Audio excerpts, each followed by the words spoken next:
I'm your brother's bride." The Duke didn't blink. Not since this morning. The carriage wheels found every rut and stone in the long drive leading to Thornfield Abbey, each jolt sending Rosalind's heart further into her throat. She pressed her gloved hand against the worn leather seat and tried to breathe steadily, watching through the rain-streaked window as the great house emerged from the October mist like a ship sailing out of fog. It was larger than she had imagined, larger and older and more imposing, all grey stone and Gothic windows, towers rising at each corner as if the original builders had expected siege rather than society. The grounds stretched endlessly in every direction, lawns and ancient oaks, formal gardens gone dormant for autumn, a lake glinting silver in the weak afternoon light. This was wealth on a scale Rosalind had only read about in novels, the kind of wealth that built hospitals and endowed universities and changed the course of nations. And as of this morning, she was connected to it by marriage. Mrs. Edmund Ashworth. She tried the name again in her mind, as she had been trying it all through the journey from London. It still didn't fit quite right, like a borrowed dress that pinched in unexpected places. But it would fit eventually. Everything became comfortable with time and practice. She touched the marriage lines folded carefully in her reticule, the paper already soft from how many times she had unfolded it to confirm the words were real. Married this day, October the 14th, 1815, Edmund Charles Ashworth to Rosalind Ann Blackwood. The vicar had been an elderly man with a persistent cough, the church small and empty, save for 2 witnesses pulled from the street. Edmund had apologized for the haste, for the lack of flowers and music and family. "My brother and I are estranged," he'd explained, his handsome face clouded with old pain. "But once he sees I've married a respectable woman, once he meets you, everything will be mended. You'll be the bridge between us, darling. You'll heal my family." It was a heavy responsibility to place on a former governess with 2 worn dresses to her name. But Rosalind had never shrunk from responsibility. It was all she had ever been good at, really being useful, being steady, being the person who solved problems rather than caused them. The carriage slowed as they approached the great front entrance, and Rosalind took a final moment to compose herself. She smoothed the skirt of her brown wool travelling dress, her best dress, her only good dress, the one she had been saving for church Sundays and potential interviews. Her hair was pinned as neatly as she could manage without a proper mirror, and her face was pale but presentable. She looked, she hoped, like a gentleman's wife, like someone who belonged in a place like this. She absolutely did not look like someone who had spent the last 6 years teaching other people's children while desperately saving coins against the workhouse. She did not look like someone who had cried herself to sleep more nights than she could count, wondering if this scraping, grateful, precarious existence was all her life would ever be. That life was over now. Edmund had chosen her, and she had chosen safety, and together they would build something stable and good. The carriage door opened. A footman in immaculate livery stood waiting, his face professionally blank, despite what must have been considerable surprise at the unexpected arrival of a lone woman in a hired hack. "I am Mrs. Edmund Ashworth," Rosalind said, pleased that her voice emerged steady. "I have come to see His Grace, the Duke of Thornfield. I believe he is expecting me." This last was not entirely true, but Edmund had assured her he would send word ahead, and surely he had. Surely. Something flickered across the footman's face. Surprise, quickly suppressed, but he offered his hand to help her down with perfect courtesy. "If Madam will follow me, I will inform His Grace of your arrival." The entrance hall was cavernous and cold, all marble floors and ancestral portraits staring down from panelled walls. Rosalind's practical boots echoed far too loudly as she followed the footman, and she found herself walking on tiptoe, trying to take up less space. This was a house that demanded grandeur from its occupants, that made ordinary mortals feel small and insignificant. No wonder Edmund had struggled here. He was warmth and charm and laughter. This place was winter-given architectural form. She was left in a small parlour that was clearly meant for tradespeople and other persons of uncertain status, comfortable enough, but lacking the grandeur she'd glimpsed in the entrance hall. A fire burned in the grate, which was considerate, and she stood as close to it as propriety allowed, warming hands that had gone cold from more than the October chill. Please let this go well. Please let him welcome me. Please let everything Edmund promised be true. The door opened. Rosalind turned, her prepared speech dying on her lips, because the man who entered was not what she had expected. She had imagined someone older, softer, more obviously ducal in the way of aging aristocrats who had run to fat and complacency. Edmund had described his brother as stern and unyielding, cold as the stone of the abbey itself, and she had pictured someone grey and withered, desiccated by his own rigidity. The Duke of Thornfield was none of those things. He was perhaps 30, tall and broad-shouldered, built like a man who still rode hard and worked his estates with his own hands. His hair was dark, nearly black, touched with silver at the temples that seemed premature, given his age, as if worry had done what years had not. His face was handsome in a severe way, all sharp angles and strong bones, a face that might have been carved from the same grey stone as his ancestral home. But it was his eyes that arrested her, grey and penetrating, taking her measure in a single glance and apparently finding her wanting.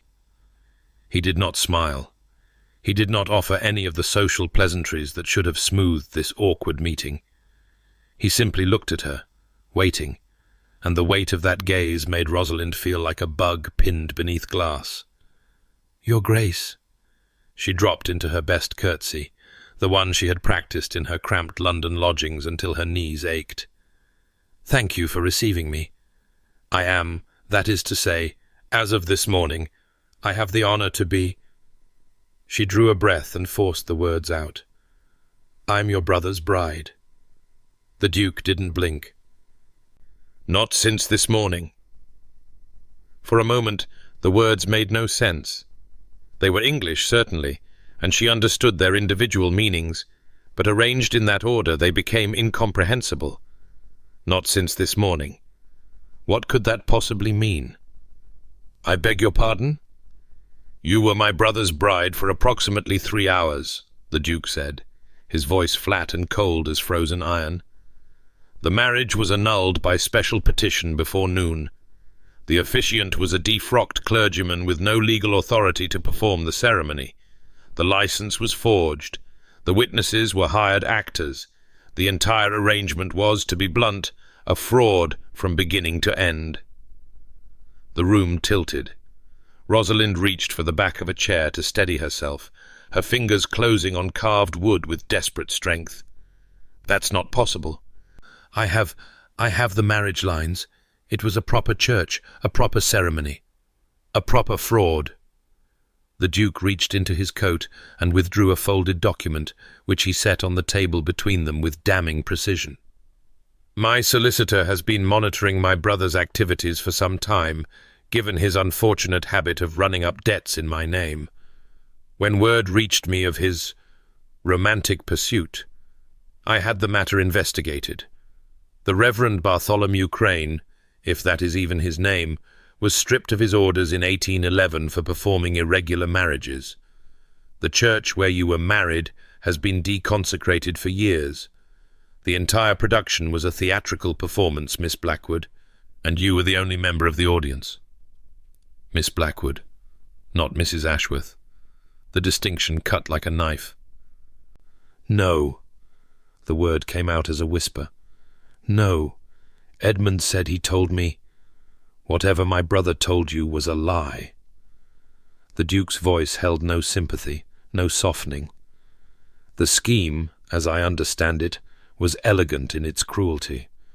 Edmund would marry you, a respectable young woman of genteel birth, a former governess with an unblemished reputation. He would then present you to me as his wife, forcing me to acknowledge the connection or be responsible for a young woman's ruin. Either I would be obligated to support you both, thus funneling money to Edmund indirectly, or I would refuse and be painted as a monster who abandoned his brother's innocent bride to destitution. The fire crackled. Somewhere in the house, a clock chimed the hour. Rosalind stared at the document on the table, the proof of her ruin, laid out in neat legal Latin, and felt her entire world crumbling like wet sand. "But I thought—" Her voice broke. She hated that, hated the weakness of it, and she forced herself to continue. "I believed. You believed what you wanted to believe." The Duke's tone was pitiless. "A handsome man paid you attention. He offered you escape from an uncertain future. You did not ask too many questions because you did not want the answers." It was true. God help her, it was true. There had been signs, hadn't there? The haste of the courtship, the strange insistence on secrecy, the way Edmund's eyes had slid away from hers whenever she asked about meeting his family, his friends, anyone who might verify his stories. She had seen the signs and chosen to ignore them, because acknowledging them would mean surrendering the dream of safety that had kept her alive through 6 years of precarious survival. "Where is he?" she heard herself ask. "Edmund? Where is he now?" "Gone." The word fell like a stone. "He cleaned out your savings, I assume whatever modest sum you had set aside. Then he fled, likely to the continent, where he will drink and gamble until the money runs out. He has done this before, Miss Blackwood. You are not his first victim, merely his latest." Not his first. The words echoed in the hollow space where her hopes had been. She was not special. She was not even a person to him, merely a means to an end, a convenient pawn in a family game she had never known she was playing. "The woman before you was named Charlotte Merriweather." The Duke's voice had changed slightly, a rough edge beneath the ice. "She was the daughter of a curate, like yourself, unmarried, unprotected. When my brother tired of his scheme and abandoned her, she was left with nothing, no reputation, no prospects, no hope. She walked into a river 6 months later." Rosalind's hand flew to her mouth. "I have funded an investigation into Edmund's activities since then," the Duke continued, "but I was too late to prevent your entanglement. For that, I offer you my regret. But regret will not restore your reputation or recover your savings." Silence stretched between them. Rosalind became aware that she was shaking fine tremors running through her body that she could not control. She was ruined. Not actually ruined, in the way society meant the word, but effectively so. She had travelled alone to a bachelor household. She had claimed to be married to a man who had never been her husband. Her references from her last position were in Edmund's possession, along with her money and her naive belief that the world could be kind. She had nothing. She was nothing. "What am I meant to do?" The question emerged as barely more than a whisper, stripped of all pride. "I have no money, no references, no family to return to. Where am I meant to go?" The Duke's expression did not change, but something shifted in those grey eyes, a flicker of what? Guilt? Responsibility? Perhaps merely the cold calculation of a man weighing his options. "That," he said, "is precisely the question." He turned away from her, moving to stand before the window, his broad shoulders silhouetted against the grey October light. For a long moment he said nothing, and Rosalind watched him, trying to read meaning in the rigid line of his spine.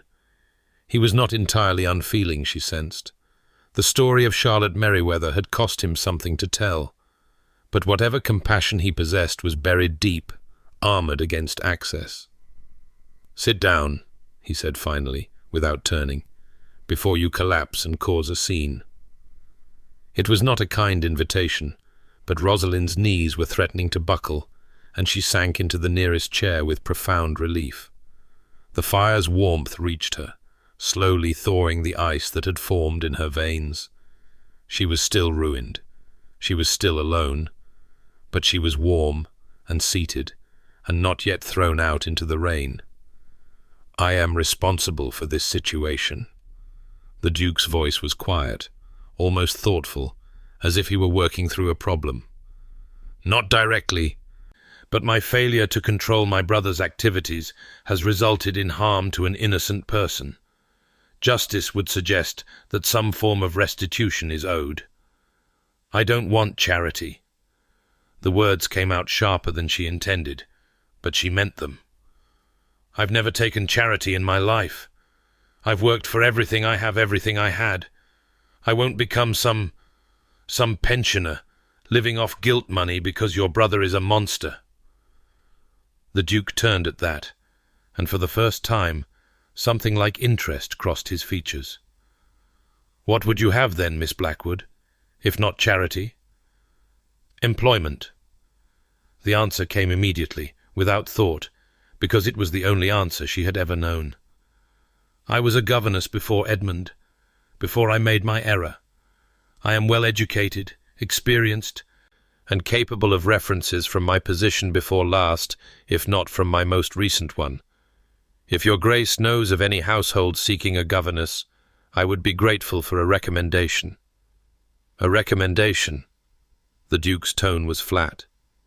"You propose that I recommend, as a governess, a woman who arrived at my home claiming to be my brother's wife? A woman whose reputation, however unjustly, has been destroyed by association with a known scoundrel? What household, precisely, would welcome such a candidate?" Rosalind's chest tightened. He was right. Of course he was right. No respectable family would hire a governess with her history, even if that history was nothing but lies and victimhood. The world did not care about truth. It cared about appearances. "Then what do you suggest?" She heard the desperation creeping into her voice and despised herself for it. "The workhouse? The streets? I have no other options, Your Grace. I have nothing." The Duke was silent for a long moment. Then he moved to the door, opened it, and spoke quietly to someone waiting outside, a servant, presumably.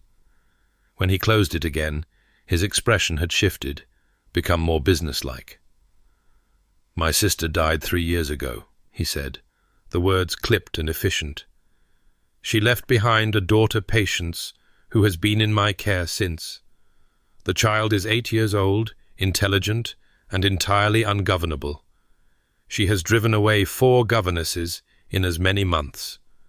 The most recent one departed last week, in tears, after Patience released a collection of garden snakes into her bedroom."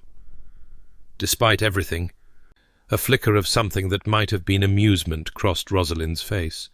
She suppressed it quickly. "You are proposing that I become her governess.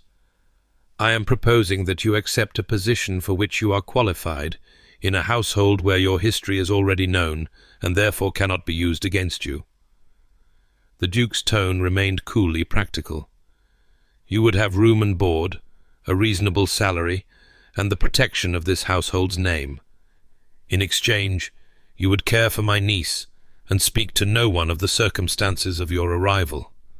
The servants will be told that you are a distant connection, a cousin of some sort, recently bereaved, and in need of quiet occupation. It is not an elegant solution, but it has the virtue of being true enough to survive scrutiny." Rosalind stared at him. "You are offering me a position in your household, after everything.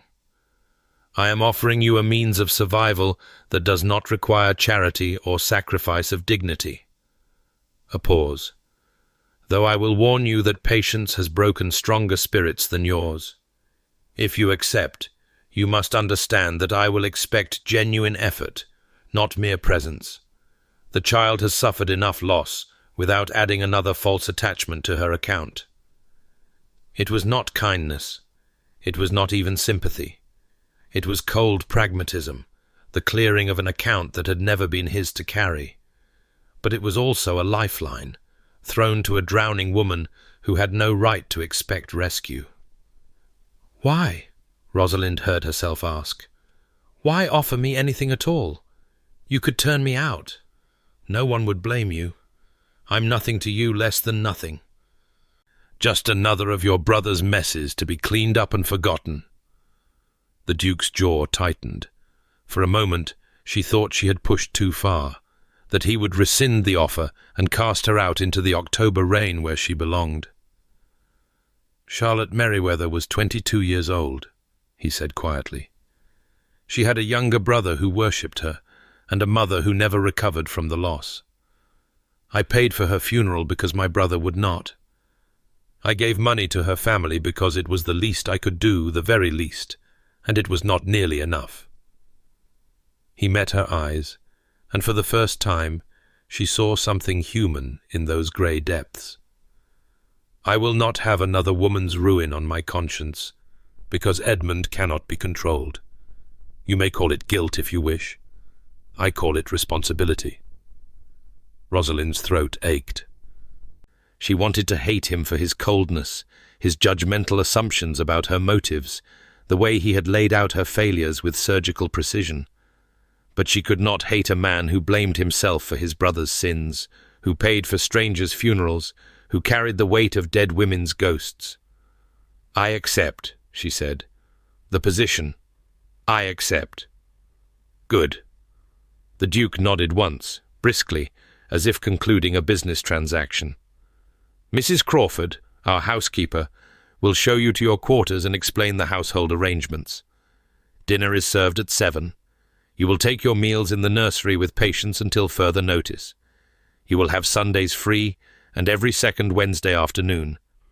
Your salary will be paid quarterly, and the first quarter in advance consider it restitution for the funds my brother stole from you." "That isn't necessary." "It is necessary to me." His voice brooked no argument. "You will find Patience in the schoolroom. I suggest you introduce yourself before dinner. And Miss Blackwood." He paused at the door. "She will test you, rigorously and immediately. Do not let her win." Then he was gone, leaving Rosalind alone in the little parlour, with the fire crackling, and her entire world rebuilt on new and uncertain foundations. Mrs. Crawford was a small, brisk woman with grey hair and sharp eyes that missed nothing. She led Rosalind through the labyrinthine corridors of Thornfield Abbey with efficient speed, pointing out landmarks along the way, the library, the music room, the long gallery that connected the old wing to the new. "The governess's quarters are in the east wing," Mrs. Crawford explained, "near the nursery and schoolroom. You'll have your own sitting room and bedroom, modest but comfortable. The previous governesses found them adequate, though I'll own they didn't stay long enough to complain about the furnishings." "The snakes?" Rosalind asked. Mrs. Crawford's lips twitched. "Among other things. Miss Patience is a spirited child. She took her mother's death hard, and then her father's. He followed his wife within the year. They were that devoted, and now she's been moved from her family home to this great cold pile with an uncle she barely knows. It's no wonder she's angry. But understanding the cause doesn't make managing the effects any easier. Her uncle seems concerned for her welfare." "His Grace?" Mrs. Crawford paused to open a door, revealing a narrow staircase. "He loves that child more than he knows how to show. That's the trouble with the Ashworth men. They feel everything deeply and express nothing at all. His Grace's father was the same. Watched his wife die of consumption without shedding a single tear, then drowned himself in the lake 3 months later. They call it stoicism, but I call it a sickness of the heart." Rosalind filed this information away carefully. It explained something about the Duke's coldness, that impenetrable reserve. He was not unfeeling. He was armoured against feeling, and that was a very different thing. The governess's quarters were, as promised, modest but comfortable. A small bedroom with a narrow bed, a washstand, and a wardrobe. A sitting room with a desk, a bookshelf, and 2 worn but cosy chairs before a fireplace. The windows looked out over a kitchen garden, winter bare but neatly tended. It was not grand, but it was private and warm and safe. 3 things Rosalind had learned never to take for granted. "I'll have your things sent up," Mrs. Crawford said, and then paused, embarrassment flickering across her normally composed features. "That is, I understand you arrived with only a small bag. The rest of my belongings were lost in transit."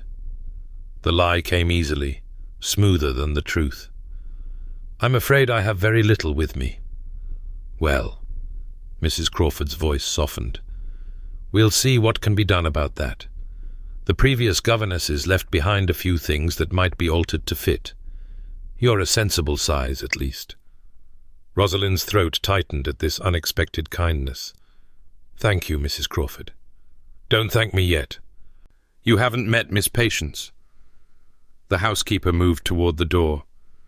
"The schoolroom is down the hall, 3rd door on the left. His Grace suggested you introduce yourself before dinner. I suggest you brace yourself before you do." Left alone, Rosalind took a moment to collect herself. She removed her travelling bonnet and pelisse, washed her face and hands in the basin, and examined her reflection in the small mirror above the washstand. She looked tired, pale, older than her 24 years. The strain of the day's revelations showed in the shadows under her eyes and the tight lines around her mouth. But she was still standing. That counted for something. She straightened her shoulders, smoothed her hair, and went to meet her charge. The schoolroom was a bright, well-appointed space, clearly designed with a child's needs in mind. Maps hung on the walls, a globe sat in one corner, and bookshelves lined one entire side of the room. A large table dominated the center, scattered with papers and pencils and what appeared to be the remains of a dissected flower. Sitting at the table, bent over a book with fierce concentration, was a small figure in a black dress. Rosalind paused in the doorway. "Miss Patience?" The child looked up, and Rosalind found herself pinned by a gaze of startling intensity. Patience. Ashworth had her uncle's grey eyes, or perhaps his sister's, who would have been the child's mother, and she wielded them with all the force of a siege weapon. Her hair was dark and ruthlessly braided, her face pale and pointed, her expression hovering somewhere between suspicion and outright hostility. "You're the new governess," Patience said. It was not a question. "I'm Miss Blackwood. Your uncle has engaged me to... The last one cried when she left." Patience's voice was cool and clinical, like a scientist recording experimental results. "The one before her screamed. The one before that just stopped speaking entirely. Mrs. Crawford had to lead her out by the hand like a child. Which would you prefer?" Rosalind considered this for a moment. Then she moved into the room, pulled out a chair, and sat down across from her new pupil. "None of those, thank you," she said calmly. "Crying gives me headaches, screaming hurts my throat, and I've never been comfortable with extended silences. I thought perhaps I might try something different." Patience's eyes narrowed. "What?" "Staying." The word hung between them. Patience stared at her with evident skepticism, clearly waiting for the trick, the catch, the hidden condition that would prove this new governess was no different from the others. "You don't know me," the child said finally. "You don't know what I'm capable of." "That's true." Rosalind met her gaze steadily. "But you don't know me either, and I can be quite stubborn when I put my mind to it." A long silence stretched between them. Then, unexpectedly, something that might almost have been a smile flickered at the corner of Patience's mouth. "The snakes are still in the garden shed," she said. "Just so you know." "Noted." Rosalind glanced at the dissected flower on the table. "What are you working on?" Patience's expression shifted, wariness giving way to something that looked almost like enthusiasm. I'm trying to understand how flowers make seeds. Mrs. Bradley, that was the one who cried, told me it wasn't a proper subject for young ladies. But Uncle Sebastian says that understanding how things work is never improper, so I've been conducting experiments. May I see? For the next hour, Rosalind sat with patience as the child explained her observations about plant reproduction, demonstrating a quick intelligence and genuine scientific curiosity that had clearly been stifled by previous governesses. The hostility gradually faded, replaced by the simple pleasure of having someone actually listen. It was manipulation, Rosalind knew. Patience was testing her with this sudden charm, just as surely as she had tested the others with her cruelty. But it was also real. The child's mind was genuinely hungry, and she had been starved of intellectual companionship. "Dinner is at 7 in the nursery," Patience said finally, her voice carefully neutral. "Will you be eating with me?" "I believe so, yes. The others always ask to eat separately." Patience's eyes were very bright suddenly. "They said I was too difficult to manage at meals." Rosalind thought of all the meals she had eaten alone in her cramped lodgings, all the tables where she had sat in silence as her employer's children chattered around her, part of the furniture rather than the family. She understood loneliness. She understood being difficult because the alternative was being invisible.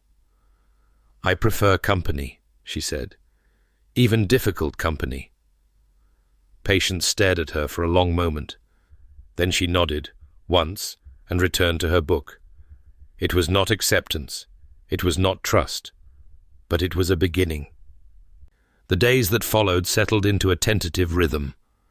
Rosalind rose early, took her breakfast with Patience in the nursery, and spent the mornings on lessons reading, writing, arithmetic, and the natural sciences that so captured the child's imagination.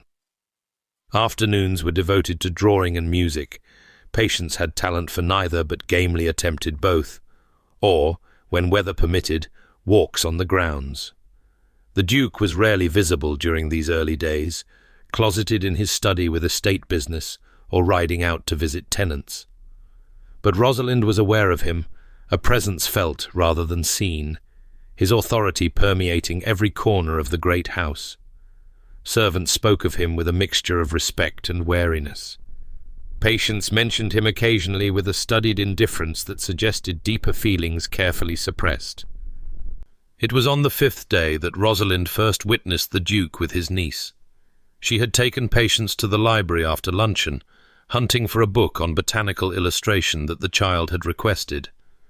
The library at Thornfield was vast, 2 stories of leather-bound volumes, accessible by a spiralling staircase and a catwalk that circled the upper level.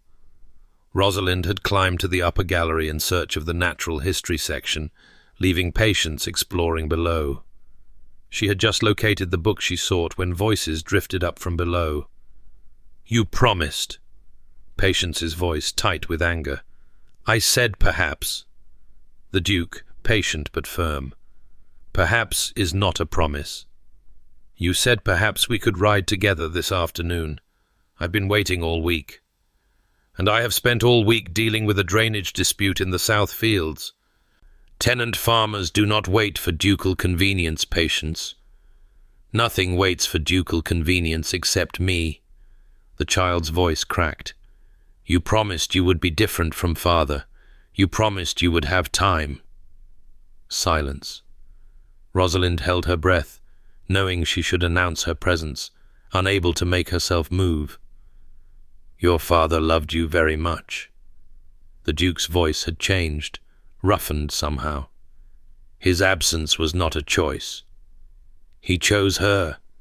He chose dying with her instead of living with me. That isn't—" A breath, harsh and uneven. "Patience. Your father did not choose to die. His heart gave out. The doctors said—" "I know what the doctors said."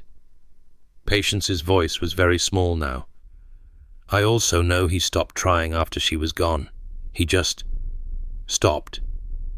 More silence.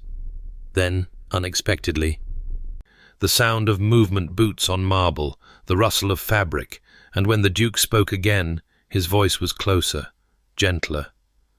"I cannot promise to be different from your father. We are made of the same cloth, he and I cannot change my nature. But I can promise to try. I can promise that I will not stop trying, that I will not leave you alone in this great cold house without warning or explanation. Can that be enough, for now?" A long pause.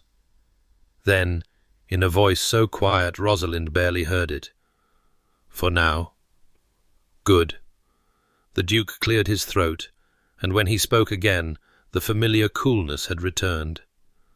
"I believe I have an hour before my next appointment. If you can have your pony saddled in 10 minutes, we might manage a short ride before tea." Patience's response was a wordless sound of joy, followed by footsteps racing toward the door. Rosalind waited until the library had been silent for a full minute before descending the stairs, the book clutched to her chest like a shield. She should not have heard that conversation. It was too private, too raw, too human. It made the Duke something other than the cold pragmatist who had offered her employment as one might settle an account. It made him a man who loved his niece and did not know how to show it, who grieved for his sister and brother-in-law and did not know how to say it, who had built walls so high that even a child's pain could barely scale them.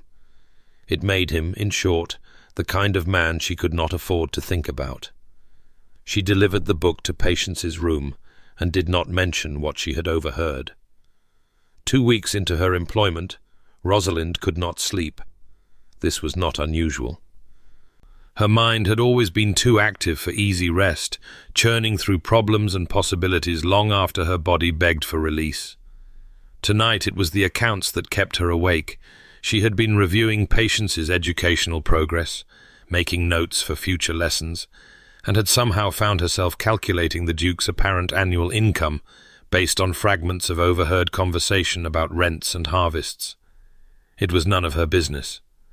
But old habits died hard, and survival had made her an excellent observer of wealth and its distribution.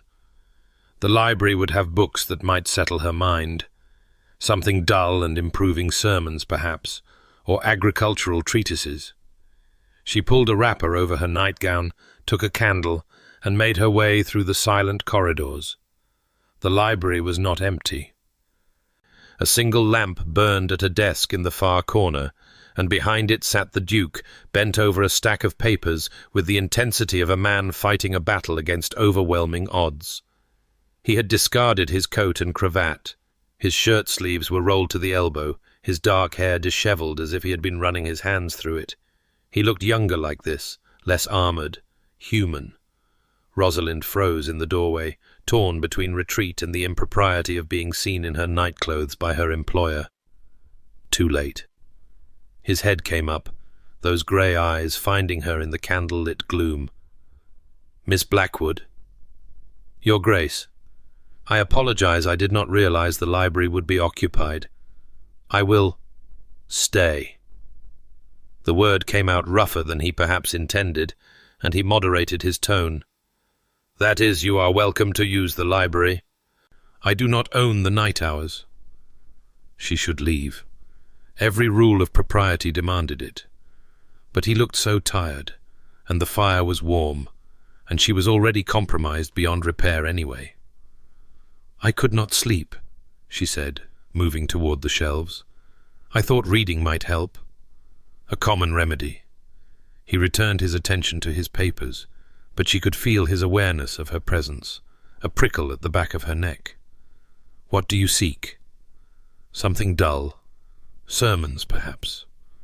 A sound escaped him that might, in another man, have been a laugh. "Third shelf from the left, near the window.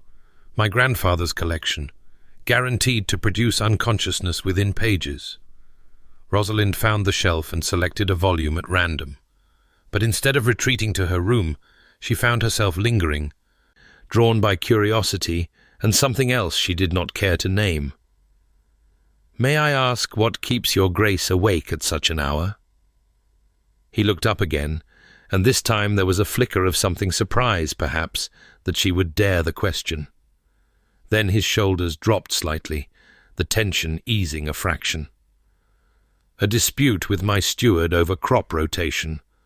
A letter from my solicitor regarding certain family matters.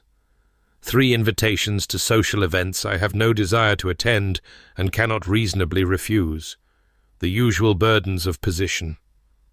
It sounds exhausting. It is. He set down his pen, rotating his neck as if to release accumulated strain.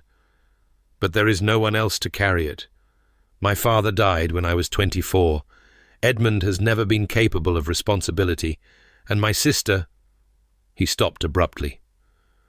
"Your sister is dead," Rosalind said quietly, "and you have been carrying the weight alone ever since." His eyes met hers, and for a moment the armor cracked. She saw grief there, and loneliness, and a terrible exhausted determination. "You are very observant, Miss Blackwood. I was a governess for 6 years. Observation was a survival skill. And now?" His voice was soft. "What skills do you employ for survival now?" It was a dangerous question. The hour was late, the setting intimate, and she was standing in her nightclothes before a man who was both her employer and, she was coming to realize, entirely too interesting for her peace of mind. "The same ones," she said, "watching, learning, adapting, making myself useful so that I cannot easily be discarded." "You think I would discard you?" "I think everyone is discarded eventually." The words came out more bitter than she intended. When we cease to be useful, we cease to exist. It is the way of the world. He was silent for a long moment.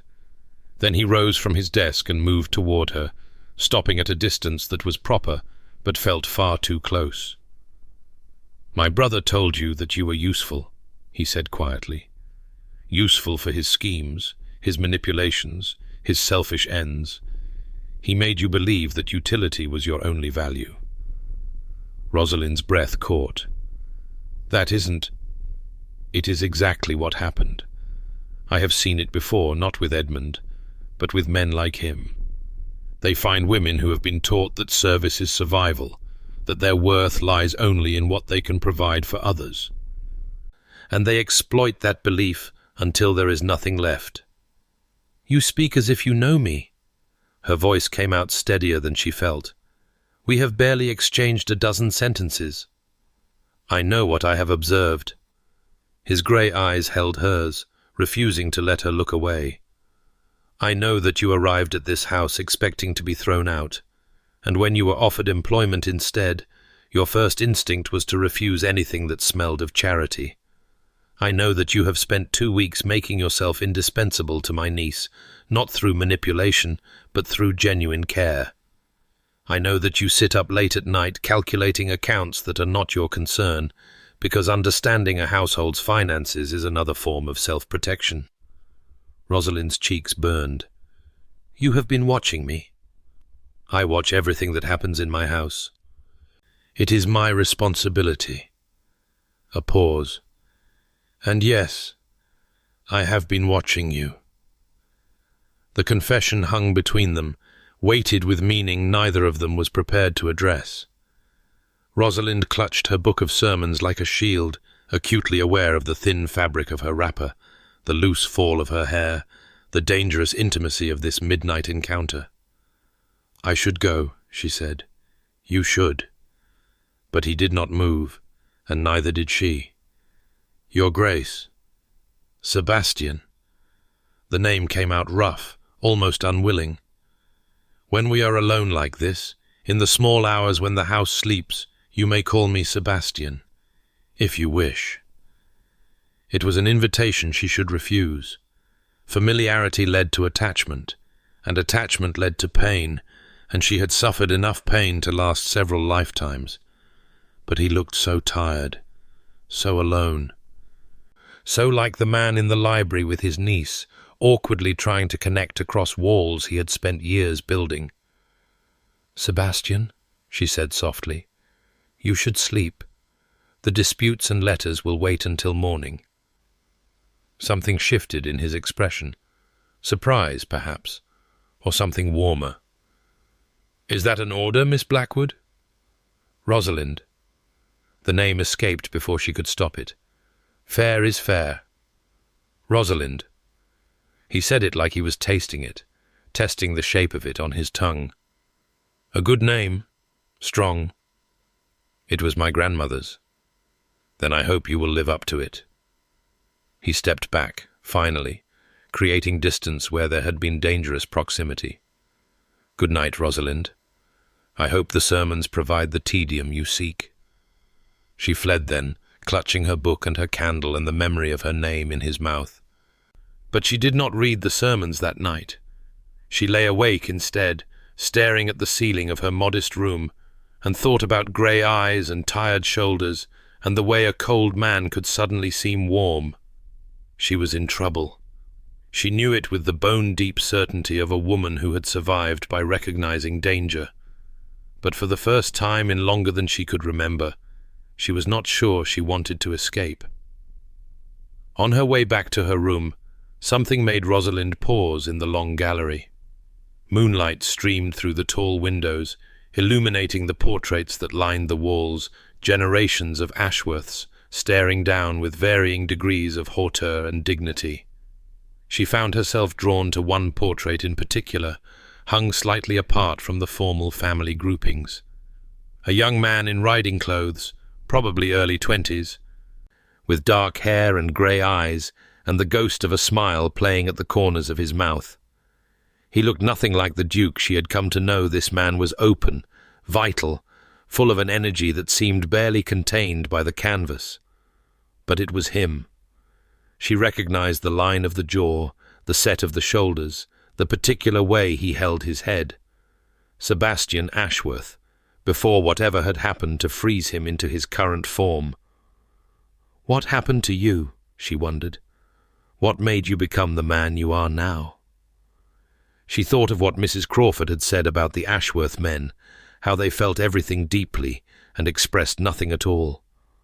She thought of Sebastian's sister, dead 3 years now, and the brother-in-law who had followed her to the grave. She thought of Edmund, charming and destructive, leaving a trail of ruined women in his wake while his elder brother paid the debts and bore the responsibility. She thought of Charlotte Merriweather walking into a river because Edmund Ashworth had taken everything from her and left nothing worth living for. And she thought of herself, standing in this gallery in the small hours of the morning, looking at a portrait of a man who no longer existed, and wondering if some remnant of him might still survive beneath the ice. It was foolish. It was dangerous. It was exactly the kind of romantic fantasy that had led her into Edmund's trap in the first place. But as she turned away from the portrait and made her way back to her room, Rosalind could not shake the feeling that something had shifted tonight. Some door had opened that might never close again. She fell asleep at last with the image of grey eyes burning behind her own, and dreamed of a young man with a ghost of a smile, reaching out across years of carefully constructed distance. 3 weeks had transformed the rhythm of Rosalind's days into something approaching normalcy, or as normal as life could be in a great house where she occupied the peculiar space between servant and guest, neither quite one nor the other. Patience had not driven her away. This fact seemed to astonish everyone in the household, from Mrs. Crawford, who had begun leaving small treats on Rosalind's breakfast tray, to the footman, who now greeted her with genuine smiles rather than the wary neutrality reserved for temporary staff. Even Patience herself seemed surprised, testing Rosalind's resolve with decreasing frequency as the days passed. The snakes remained in the garden shed, undisturbed. "You're still here," Patience observed one morning, looking up from her arithmetic with an expression of grudging respect. "Sarah, the one who cried, lasted 12 days. You've beaten her record." "I wasn't aware we were keeping score." "I always keep score." Patience returned to her sums, but there was something lighter in her manner now, something that looked almost like trust beginning to form. Uncle Sebastian asked about you at breakfast yesterday. He wanted to know how your lessons were progressing. Rosalind's pen stuttered on the page she was marking. Did he? He asks about you quite often, actually. Patience's voice was studiedly casual. More than he asked about the others. Mrs. Crawford says it's because you're a distant cousin and he feels responsible for your welfare. But I don't think that's the real reason. And what do you think the real reason is? Patience looked up, grey eyes so like her uncle's, sharp with intelligence beyond her years. I think he's lonely. And I think you might be lonely too. Lonely people recognize each other.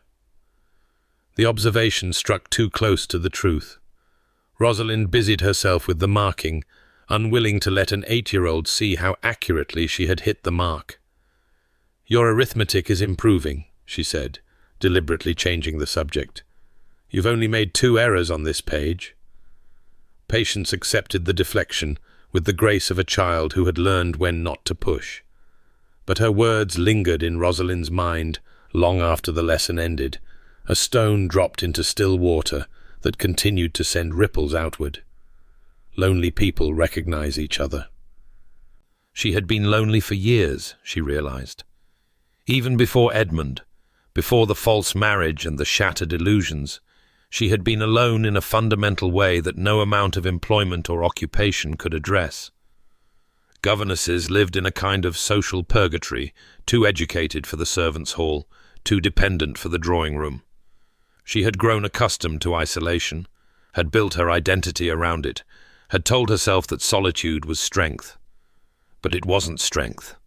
It was survival. And survival, she was beginning to understand, was not the same as living. The household's quiet rhythm shattered 3 days later, with the arrival of a letter bearing an unfamiliar seal. Rosalind was in the schoolroom when the summons came, a footman appearing at the door with word that His Grace requested her presence in his study immediately. The formality of the message set her nerves on edge. Their midnight encounter in the library had not been repeated, and their interactions since had been carefully proper, conducted in daylight with appropriate witnesses. She found Sebastian standing at his window, his back to the door, tension visible in every line of his shoulders. "You wished to see me, Your Grace?" He turned. The coolness she had come to expect was gone, replaced by something that looked almost like concern. He held a letter in his hand, the paper crumpled slightly, as if he had been gripping it too hard. "Close the door, please." She did, her heart beginning to pound. "Has something happened?" "Edmund has written." The words came out flat, controlled. "Not to me, he would not dare. To his solicitor, who has forwarded the relevant portions. It seems my brother has been indiscreet. Indiscreet. He has been telling stories in Paris, about a governess who came to Thornfield Abbey claiming to be his wife, about a duke who took her in, employed her, kept her under his roof." Sebastian's jaw tightened. "The stories have reached London. They will reach the local gentry soon enough." The blood drained from Rosalind's face. "What kind of stories?" "The kind that speculate about why a man would shelter a woman so compromised. The kind that suggest your presence here is not merely charitable." He met her eyes. "I am sorry. I should have anticipated this.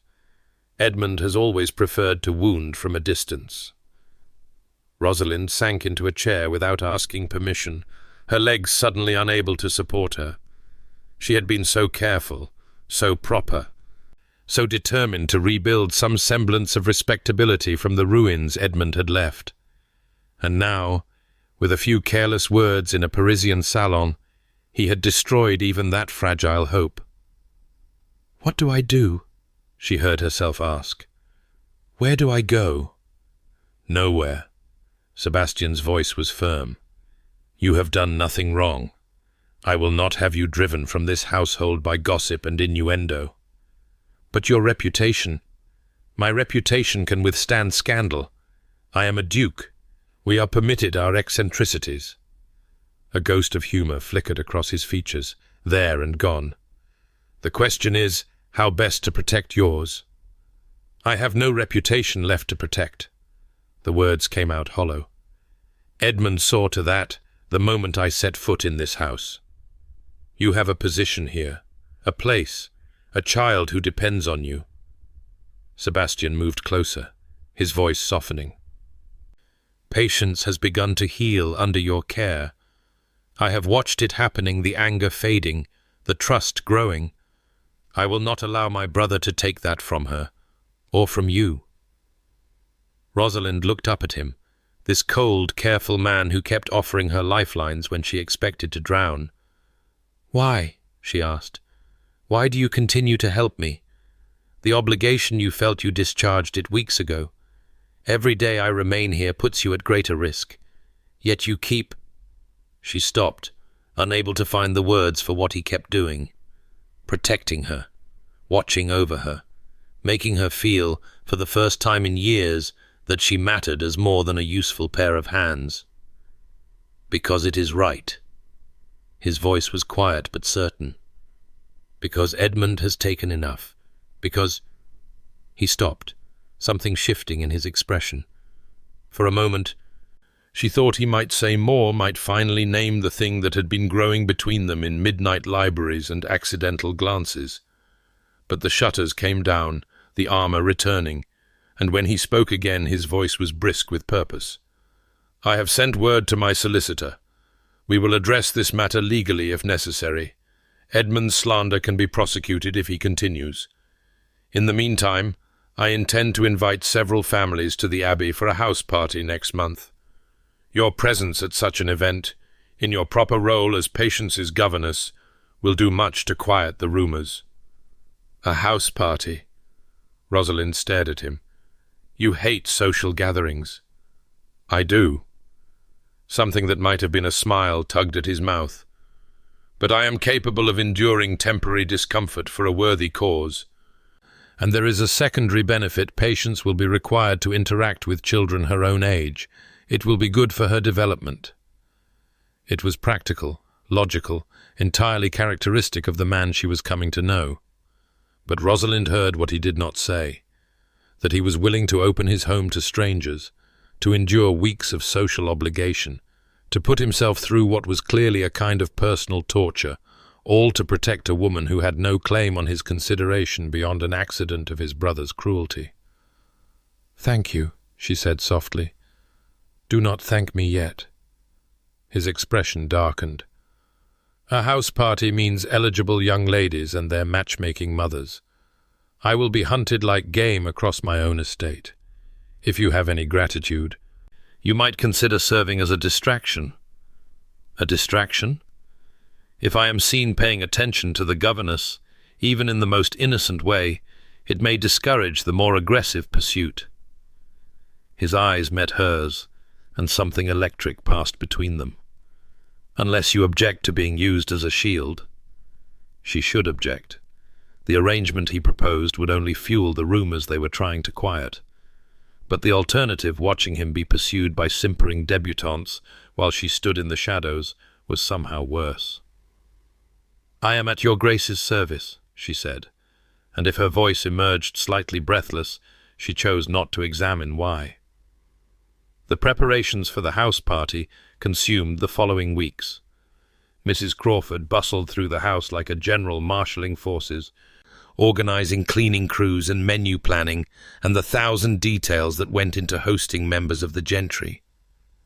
Rosalind found herself drawn into the preparations despite her nominal role as governess, her practical nature making her useful for the kind of organizational work that left Sebastian glazed with boredom.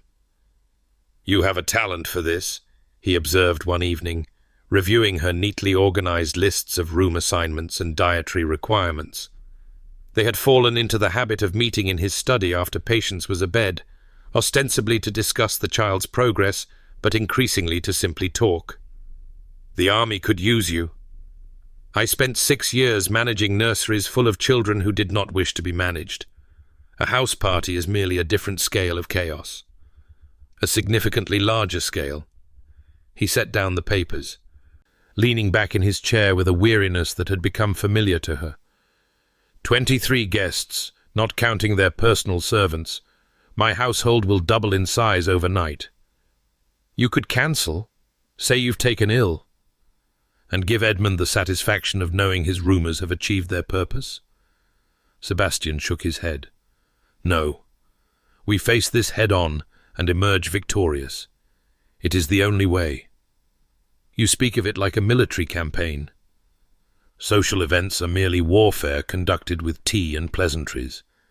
The casualties are reputations rather than lives, but the stakes can feel equally high. He paused, studying her face in the lamplight. You will need appropriate clothing.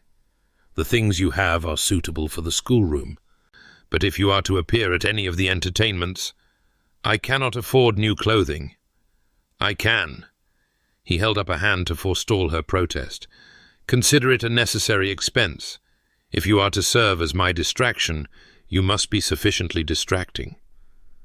The compliment, if it was a compliment, sent heat flooding to her cheeks. Your Grace. Sebastian. His voice softened. We agreed, did we not? When we are alone. Sebastian. The name still felt dangerous on her tongue, intimate in ways she knew she should resist. I cannot accept gifts from you. It would only confirm the rumours. The dressmaker will be paid from the household accounts. You are an employee. Employees require appropriate uniforms. No one will question it. It was a transparent rationalization, and they both knew it. But Rosalind was tired of fighting, tired of refusing every kindness because acceptance might suggest impropriety. She had been proper her entire life, and what had it gained her? A false marriage and shattered hopes, and a reputation in ruins regardless of her behaviour. Very well, she said quietly, but nothing extravagant. I will not be made into someone I am not. I would not dream of it. His eyes held hers, warm with something that might have been admiration. Your practicality is one of your finest qualities. I would not see it compromised for the sake of fashion. Later, lying sleepless in her narrow bed, Rosalind turned his words over in her mind. One of your finest qualities. The implication that he had catalogued her qualities, had considered them, had formed opinions about which were finest. It should not have pleased her so much. It should not have made her heart race like a girl in the first flush of romantic feeling. But it did. God help her, it did. The house party guests began arriving on a grey November morning, their carriages processing up the long drive like ships sailing into harbour. Rosalind watched from the schoolroom window, Patience pressed against the glass beside her. "That's Lady Ashton's carriage," Patience said, her voice flat with disapproval. "She has 3 daughters who all think they should be the next Duchess. Uncle Sebastian hides in his study when she visits. How do you know which carriage is hers? I make it my business to know things." Patience glanced up at her, grey eyes sharp. "Lady Ashton's daughters are named Honoria, Cecilia, and Marguerite. Honoria is the eldest and the prettiest. She'll be the most aggressive. Cecilia plays the pianoforte badly and will insist on performing. Marguerite is the youngest and the cleverest, which means she's the most dangerous. You've given this considerable thought. Uncle Sebastian is mine." The fierce protectiveness in the child's voice was unmistakable. "I don't want any of those women taking him away." Rosalind knelt to meet her eyes. "No one is going to take your uncle away. A wife would not replace you in his affections. Mother's death replaced me in father's." The words emerged quiet and matter-of-fact, more devastating for their lack of emotion. He loved her more than me. When she was gone, I wasn't enough to keep him here. Oh, sweetheart.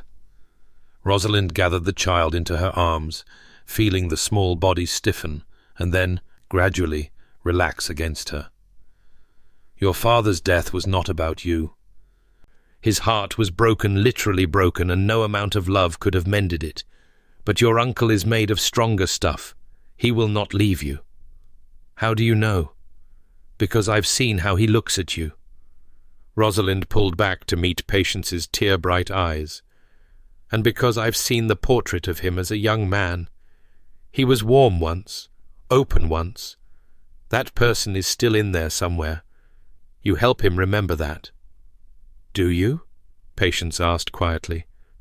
Help him remember, I mean. The question hung between them, too perceptive for a child of 8, too dangerous to answer honestly. Rosalind chose retreat. Come, she said, rising. We should prepare for dinner. You'll want to look your best when you meet the Ashton girls. Why? So they know they have competition? Despite everything, Rosalind laughed. Something like that. Dinner that first evening was an exercise in controlled chaos. 23 guests filled the dining room, their conversation a rising tide of gossip, politics, and social manoeuvring. Rosalind sat far below the salt, in the position appropriate to a governess, but she found she had an excellent view of the proceedings. Sebastian presided at the head of the table with the air of a man enduring a necessary but unpleasant duty. He was courteous to his guests, attentive to their needs, impeccable in his role as host, and visibly counting the moments until he could escape. Rosalind watched him deflect Lady Ashton's maternal machinations with practiced ease, turning aside pointed questions about his matrimonial intentions with responses so blandly uninformative that they verged on art. But she also watched the Ashton daughters. Patience had been right about Honoria.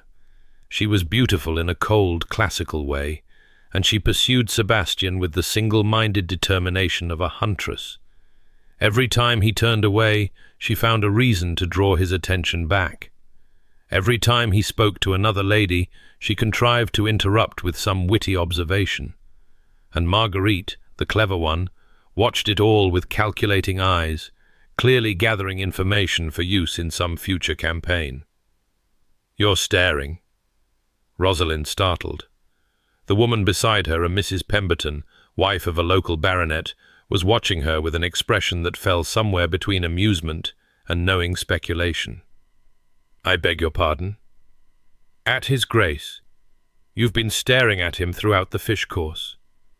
Mrs. Pemberton's voice was low, pitched for privacy. "I don't blame you, he's worth looking at, but you might be more discreet.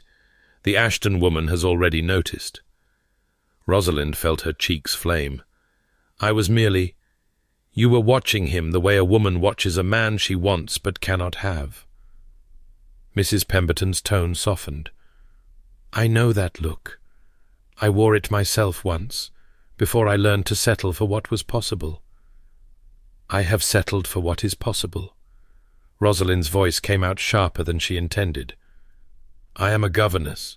My position is clear." "Is it?" Mrs. Pemberton raised an eyebrow. "Then why did the Duke insist you be seated in the dining room rather than the servants' hall? Why did he ensure your gown came from the same dressmaker who serves his sister's memory? Why does he keep glancing at you when he thinks no one is watching?" Rosalind followed Mrs. Pemberton's gaze to the head of the table. Sebastian was engaged in conversation with the elderly Lady Thornwood, but even as she watched, his eyes flicked toward her a quick, almost involuntary glance before returning to his companion. "I don't know what you imagine. I imagine nothing." Mrs. Pemberton returned her attention to her plate. "I merely observe, and I have observed that whatever is between you and the Duke, it is neither simple nor settled. Be careful, Miss Blackwood. House parties can be dangerous for women in uncertain positions." The warning stayed with Rosalind through the rest of the meal and into the drawing-room, where the ladies withdrew while the gentlemen lingered over port. She positioned herself in a corner, hoping to avoid notice, but Honoria Ashton found her within minutes. "Miss Blackwood." "Is it?" Honoria's smile did not reach her eyes. "The governess. How delightful that His Grace allows you to join the company. Very modern of him." "He is a modern man in many ways." "Is he?" Honoria's gaze sharpened. You must know him quite well, having lived in his household these past weeks. Tell me, is the ice as thick as it appears? Or might the right woman find a way to thaw it? It was a trap, of course. Any answer Rosalind gave would be used against her evidence of presumption if she claimed knowledge, evidence of insignificance if she denied it. I am merely an employee, she said carefully. I teach his niece and take my meals in the nursery. I am hardly qualified to speak to his Grace's temperament. How modest. Honoria's smile turned brittle. And yet I've heard the most fascinating rumors about how you came to be employed here. Something about a misunderstanding with the Duke's brother? The room suddenly felt very quiet, though conversations continued around them. Rosalind felt, rather than saw, the attention shifting toward them, guests registering the tension between the governess and the nobleman's daughter. I'm afraid I don't know what you mean. No? Honoria's voice rose slightly, carrying to nearby listeners. The story I heard was that you arrived at Thornfield claiming to be Edmund Ashworth's wife, that the marriage was annulled under irregular circumstances, that His Grace took pity on you and offered employment rather than turn you out to face the consequences of your, a delicate pause, error in judgment. The blood drained from Rosalind's face. She had known the rumours would follow her, but to have them spoken aloud, in company, with such calculated cruelty, that is quite enough. The voice came from behind Honoria, cold as winter and sharp as a blade. Rosalind looked up to find Sebastian standing in the drawing-room doorway, his expression thunderous. Miss Blackwood is a member of my household and under my protection. His voice carried through the suddenly silent room. I will not tolerate her being subjected to gossip and innuendo in my own home. Is that understood? Honoria had gone pale, her social instincts finally catching up with her spite. Your Grace, I meant no offence. Then you will apologize. It was not a request. Now. A terrible silence. Every eye in the room was fixed on them, the furious Duke, the mortified debutante, the governess caught between them. Rosalind wanted to sink through the floor, to disappear, to be anywhere but here in the centre of this humiliating tableau. I apologize, Honoria whispered, the words clearly costing her. I should not have repeated unfounded rumours. No, you should not have. Sebastian's gaze swept the room, taking in the avid faces, the barely concealed excitement at the drama unfolding before them. Let me be clear, since there seems to be some confusion. Miss Blackwood came to this house as the victim of my brother's scheming. She was deceived, defrauded, and abandoned. I offered her employment because it was the right thing to do, and because she has proven herself invaluable in caring for my niece. Anyone who wishes to make more of the situation than that may leave my household immediately. Is that understood? Murmurs of assent rippled through the room. Honoria retreated to her mother's side, her face burning with humiliation. Sebastian crossed to where Rosalind stood frozen in her corner, and for a moment she thought he might take her hand, might make some gesture that would confirm every rumour rather than dispel them. Instead, he simply looked at her, his grey eyes warm with something she was afraid to name. Miss Blackwood, perhaps you might check on Patience. I believe she was having difficulty sleeping. It was an escape, graciously offered, and Rosalind seized it with profound gratitude. She murmured something appropriate and fled the drawing-room, feeling the weight of 24 stares boring into her back. She did not check on Patience. She went instead to her room, closed the door, and sat in the darkness, shaking. He had defended her, publicly, dramatically, in a way that would set tongues wagging from here to London. He had risked his reputation, his standing, his carefully maintained distance from scandal, all to protect her from a vicious girl's malice. Why? The question tortured her through the long hours of the night. She knew why she wanted it to be. She knew the dangerous, impossible hope that had taken root in her heart, despite every effort to suppress it. But hope was treacherous, and Rosalind had learned long ago not to trust it. Men did not sacrifice their standing for governesses. Dukes did not challenge their guests for servants. Whatever Sebastian's motives, they could not be what she secretly wished them to be. And yet, why does he keep glancing at you when he thinks no one is watching? Mrs. Pemberton's words echoed in her mind, refusing to be silenced. The house party continued despite the tension of that first evening, though Rosalind noticed that the Ashton daughters had become considerably more subdued. She kept to the schoolroom as much as possible, emerging only when duty required meals where her absence would be noted, activities involving patience, the occasional evening gathering where Sebastian had specifically requested her presence. Those evenings were sweet torture. She would sit in her corner, trying to focus on her needlework, while Sebastian moved through the room dispensing courtesy and deflecting pursuit. And every so often enough that she could not dismiss it as coincidence, his eyes would find hers across the crowded room, and something would pass between them that made her breath catch.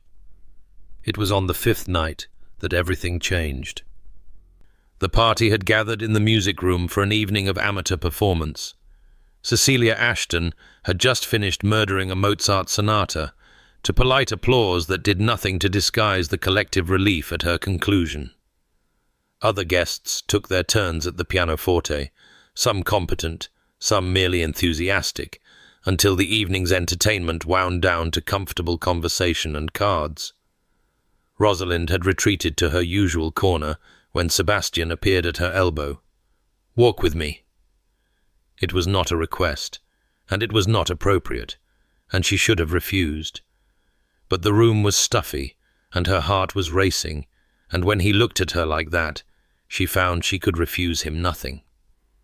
They slipped out through the French doors onto the terrace, into the crisp November night.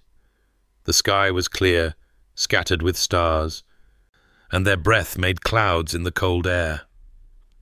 "You've been avoiding me." His voice was quiet, pitched for her ears alone. "I've been maintaining appropriate distance." "There is no appropriate distance anymore." He turned to face her, his expression unreadable in the moonlight.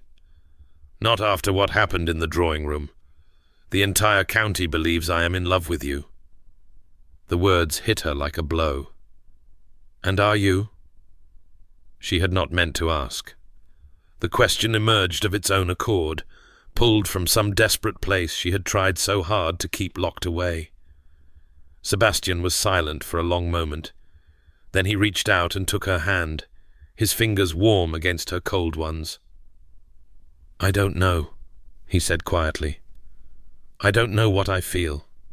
I have spent 8 years refusing to feel anything at all. And then you arrived with your practicality and your courage and your refusal to be broken, and I—" He stopped, his grip tightening. "You make me want things I had convinced myself I did not need." "What things?" "Connection. Warmth. Someone to share the burden rather than carrying it alone." His eyes met hers, raw and open in a way she had never seen from him. "I watch you with patience, the way you love her without condition or reservation, and I think that is what it should look like. That is what I have forgotten how to do." "Sebastian." "I know." His voice was rough. "I know it is impossible. I know the difference in our stations, the scandal it would cause, the damage to your reputation which is already compromised beyond repair by my brother's malice. I know all the reasons why I should maintain distance, why I should let you go when the house party ends, why I should find some sensible match and be satisfied with duty rather than—" He broke off. In the moonlight, she could see the struggle on his face, the man he had forced himself to become, warring with the man he had once been. "Rather than what?" she whispered. "Rather than this." He kissed her. It was not a gentle kiss, not a tentative exploration of new territory. It was the kiss of a man who had been starving for 8 years and had finally found sustenance, desperate and hungry and utterly consuming. His hands came up to cup her face, tilting her head to deepen the contact, and she melted into him without thought or resistance. She had been kissed before hasty, stolen moments with Edmund that had felt more like performance than passion. But this was something else entirely. This was fire and need and the kind of connection she had stopped believing was possible. She clutched at his coat, pulling him closer, drowning in sensation. When they finally broke apart, they were both breathing hard. Sebastian's forehead rested against hers, his eyes closed, his expression almost pained. "I should not have done that." "No." She reached up to touch his face, feeling the roughness of stubble beneath her fingers. "But I'm glad you did." He laughed a real laugh, startled and warm, and caught her hand, pressing a kiss to her palm. "You are a remarkable woman, Rosalind Blackwood. You make me forget all the reasons I should be careful." "Perhaps you've been careful long enough." "Perhaps." He pulled back, though he did not release her hand. "But caution is what has kept this estate solvent and my reputation intact. I cannot simply abandon it because a beautiful woman has turned my head." "Is that what I've done? Turned your head?" "You have done considerably more than that." His eyes held hers, serious now. "You have made me want a future I never thought I would have. A future with warmth and laughter and children and—" He stopped abruptly. And I am getting ahead of myself." He released her hand, stepping back to create distance between them. "The house party has another week to run. When it ends, when the guests have departed and we are no longer under observation, we should talk properly. There are things I need to say, things I need to offer, and I want to do it right." Rosalind's heart was pounding so loudly she was certain he could hear it. "Things you need to offer?" "Rosalind." He said her name like a vow. "You must know by now that I do not do anything by halves. If we pursue this, it will not be some clandestine arrangement.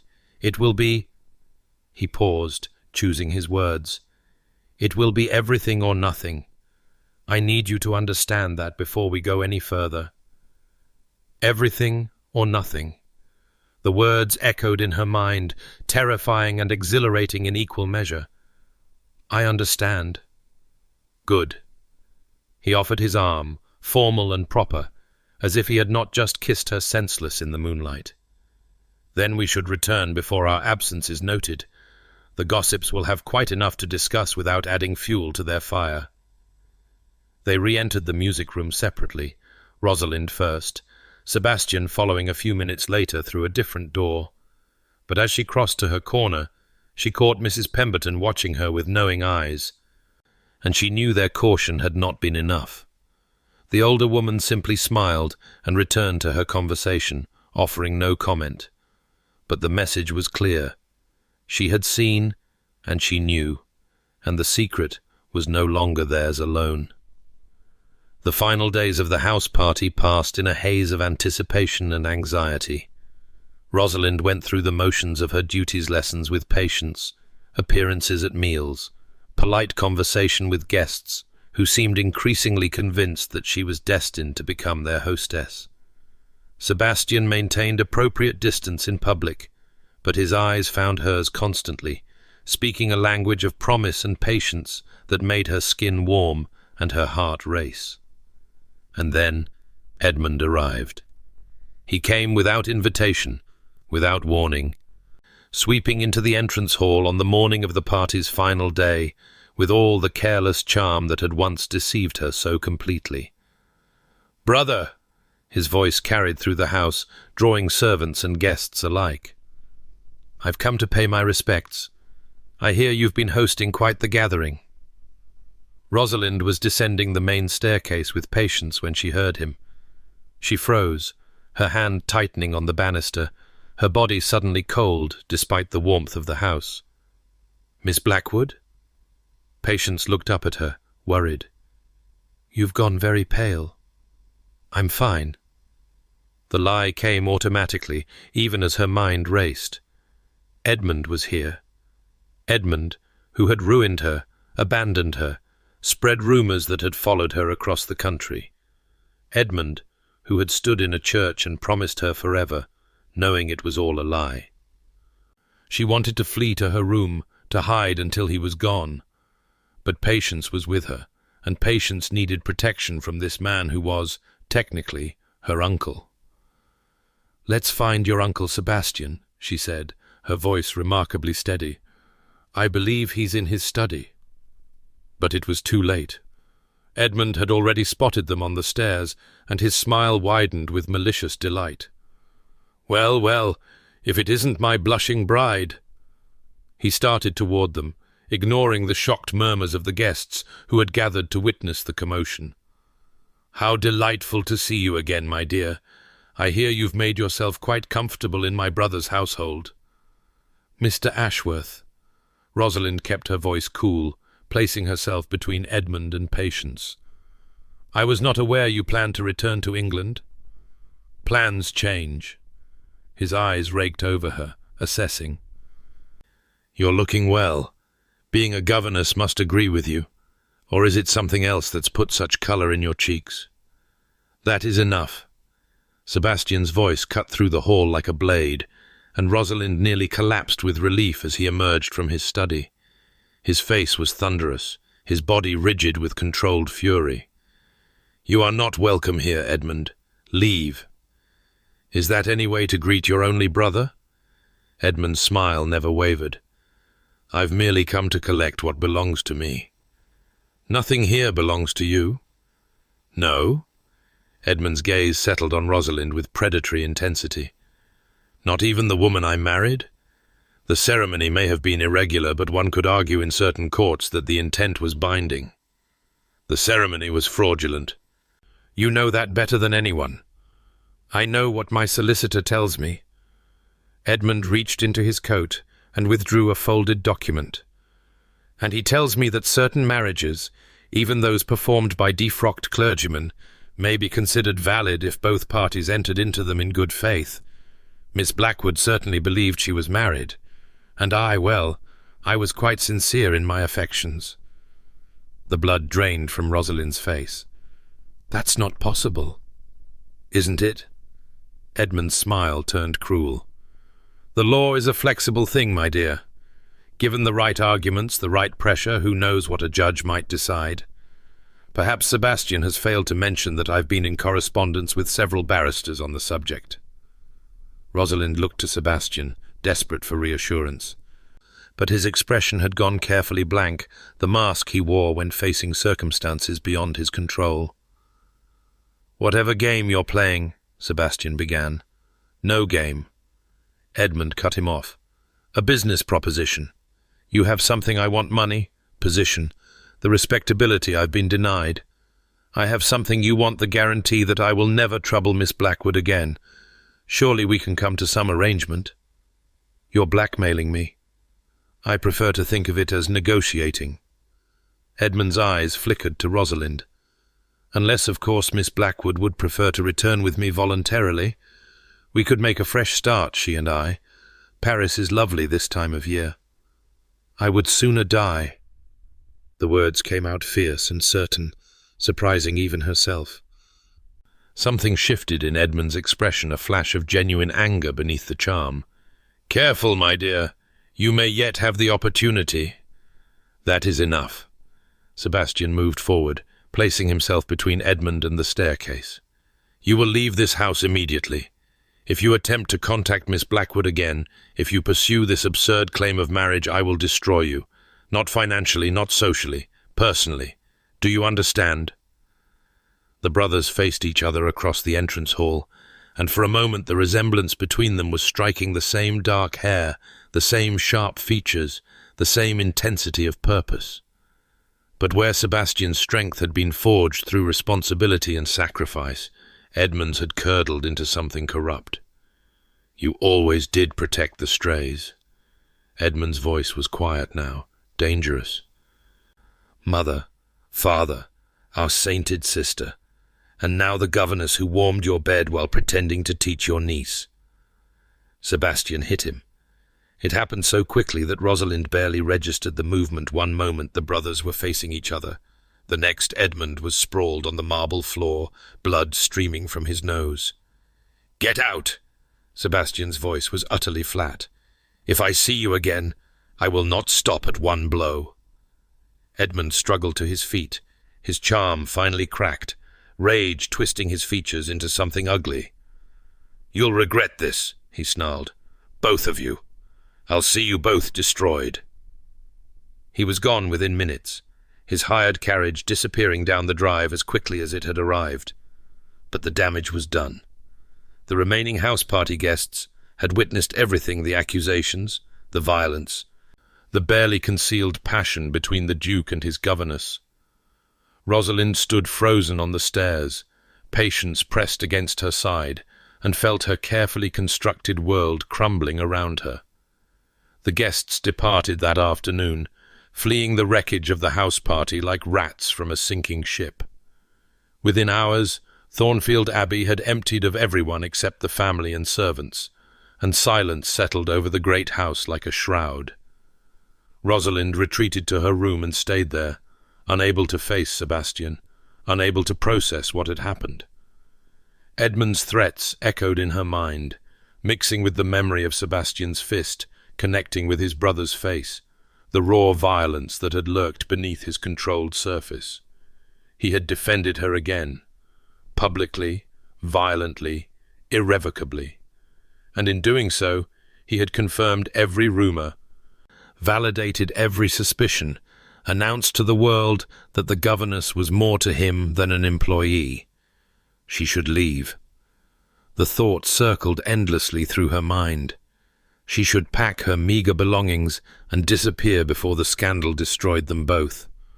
Sebastian might recover. Dukes were allowed their indiscretions, but she never would. Edmund's threats about the validity of their marriage added a new dimension of fear. What if he was right? What if some court somewhere decided that she was his wife after all? A knock at her door interrupted her spiraling thoughts. "Miss Blackwood?" It was Patience's voice, small and uncertain. "May I come in?" Rosalind opened the door to find the child standing in the corridor, her eyes red-rimmed from crying. "What's wrong, sweetheart? Are you leaving?" Patience's lower lip trembled. "Everyone says you're going to leave, that you have to leave because of what happened." Rosalind gathered her into her arms, feeling the child's small body shake with suppressed sobs. "Who is everyone?" "The servants. I heard them talking."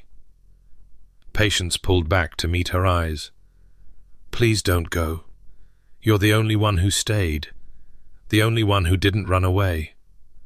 "Oh, Patience." Rosalind brushed the hair from the child's face. "I don't want to leave you. But sometimes adults have to make difficult choices." "No." The word came out fierce, determined. "I won't let you. Uncle Sebastian won't let you. He loves you, anyone can see that, and you love him, and you love me, and we're supposed to be a family." A family. The word struck Rosalind like a physical blow. It was everything she had wanted, everything she had stopped believing she could have. A home, a purpose, people who would not abandon her when she ceased to be useful. It's not that simple. Why not? Patience's grey eyes, so like her uncle's, burned with righteous indignation. Why can't things be simple? Why does everyone always make things complicated when they don't have to be?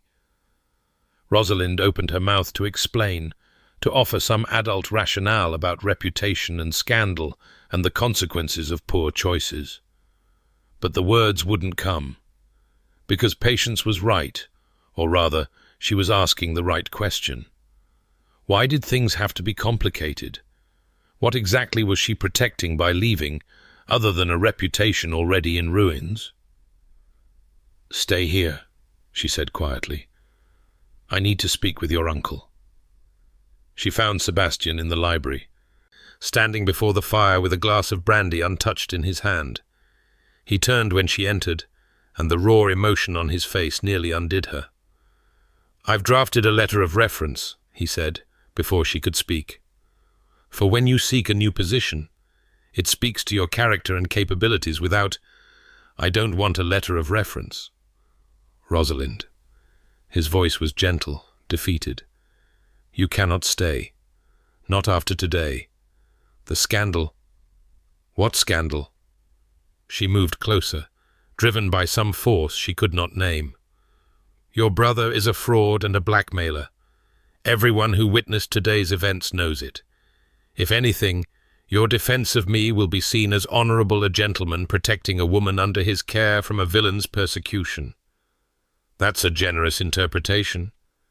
"It's the truth." She stopped before him, close enough to touch. "You struck your brother because he threatened me, because he insulted me, because you could not bear to hear him speak of me that way." "Yes." The admission came out rough. "I could not bear it." "Why?" He was silent for a long moment, staring into the fire. Then he set down his brandy glass and turned to face her fully. "Because I love you." The words fell into the silence between them, simple and devastating. "I love you," he repeated, his voice steadying. "I love your strength and your practicality and your refusal to be broken by circumstances that would have destroyed lesser women. I love watching you with patience, seeing you bring warmth back into this cold house. I love arguing with you over accounts, reading with you in the library, stealing moments together when the world is not watching." He reached out to take her hands. "I love you, and I want to marry you, and I do not care what scandal it causes, or what society thinks, or what my brother threatens, if you will have me." Rosalind stared at him, tears streaming down her face. "I'm a governess," she whispered, "a woman of no family, no fortune, no connections. Your peers will never accept me." "My peers can go hang." A ghost of a smile crossed his features. "I have endured their acceptance for 8 years and found it wholly unsatisfying. I find I am willing to trade it for something better. Your reputation was built on duty and coldness and the systematic denial of everything that makes life worth living. I am tired of it, Rosalind. I am tired of being the man everyone expects me to be. I want to be the man I used to be, the one in that portrait in the gallery, the one who believed in happiness." He lifted her hands to his lips. "You make me remember how." She was crying in earnest now, tears of relief and joy and the release of years of suppressed longing. "Edmund will fight this. He'll make claims about the marriage. My solicitors have already investigated. His arguments have no legal standing. The ceremony was fraudulent from beginning to end. You were never his wife." Sebastian's voice softened. "You could be mine, though, if you choose it." She thought of everything she had lost: her savings, her position, her naive belief in happy endings. She thought of everything she had found: a child who needed her, a man who loved her, a home that had begun to feel like her own. She thought of Patience, waiting upstairs, desperate to know if she would stay. "Yes," she said. "Yes, I choose it. I choose you." Sebastian kissed her then, there in the library where they had first begun to know each other, and the fire crackled, and the night pressed against the windows, and Rosalind finally understood what it meant to be home. Later that night, long after Sebastian had escorted her back to her room with promises of tomorrow and forever, Rosalind sat at her small desk and composed a letter. It was addressed to no one in particular, a record, perhaps, for her own future reference, and it began: "I came to this house expecting nothing. I had been deceived, abandoned, stripped of everything I thought I wanted. I believed my life was over. I was wrong. Life, I have learned, has a way of beginning again when we least expect it. In the ruins of one hope, another takes root. In the ashes of one love, false and hollow, a true love emerges. Tomorrow, the Duke of Thornfield will announce his intention to marry his niece's governess. Society will be scandalized, rumors will spread, Edmund Ashworth will rage and threaten, and eventually, I suspect, slink away to whatever fate awaits men who destroy everything they touch. But I will be here, in this house that has become my home, with a man who has become my heart, and a child who has become my daughter in all the ways that matter. I am no longer Miss Blackwood, governess and victim. I am Rosalind, beloved, and I am finally home. She folded the letter, tucked it away in her desk, and went to sleep. Tomorrow would bring challenges. Edmund's response, society's judgment, the countless details of wedding planning and scandal management. But tonight, she would rest in the certainty of being loved. It was, she thought as sleep claimed her, the most extraordinary sensation she had ever known. The morning after Sebastian's proposal dawned grey and cold, frost painting delicate patterns across the windows of Thornfield Abbey. Rosalind woke to the sound of birdsong and lay still for a long moment, testing the events of the previous day against the harsh light of reality. It had happened. All of it. Edmund's arrival and threats, Sebastian's violent defence, the guests fleeing like startled birds, and then the library, the firelight, the words that had changed everything. I love you, and I want to marry you. She pressed her hands to her face, feeling the warmth of her own skin, the rapid pulse at her wrists. It was real. Against all probability, against everything she had been taught to expect from life, it was real. A knock at her door brought her upright. "Come in." Patience burst through before the words had fully left her mouth, launching herself onto the bed with the unceremonious enthusiasm of childhood. "Is it true? Mrs. Crawford says you're going to marry Uncle Sebastian. She says we're to have a wedding before Christmas. She says I can be a flower girl if I promise not to put beetles in the pews." Beetles in the pews? I did it at Lady Thornwood's daughter's wedding. It was tremendously effective. Patience's grey eyes sparkled with mischief, but beneath the humour lay something fragile, hopeful. "Is it true, though? You're really going to stay?" Rosalind gathered the child into her arms, holding her close. "It's true. Your uncle asked me to marry him last night, and I said yes." Patience was quiet for a moment. Her face pressed against Rosalind's shoulder. When she spoke again, her voice was small. "Does that mean you'll be my aunt?" "I suppose it does." "And you won't leave? Even when I'm difficult? Even when I put snakes in places they shouldn't be?" Rosalind pulled back to meet her eyes. "Patience Ashworth, I have survived your snakes, your beetles, your silent treatment, and your attempts to make me cry. Do you really think marriage will make me any less stubborn?" A smile broke across Patience's face, a real smile, unguarded and joyful. "I think," she said slowly, "that Uncle Sebastian is very lucky." "I think we all are." They stayed that way for a while, wrapped in the warmth of the moment, until Mrs. Crawford appeared at the door with breakfast and the announcement that His Grace requested Miss Blackwood's presence in the morning room at her earliest convenience. Sebastian was standing at the window when she entered, silhouetted against the grey morning light.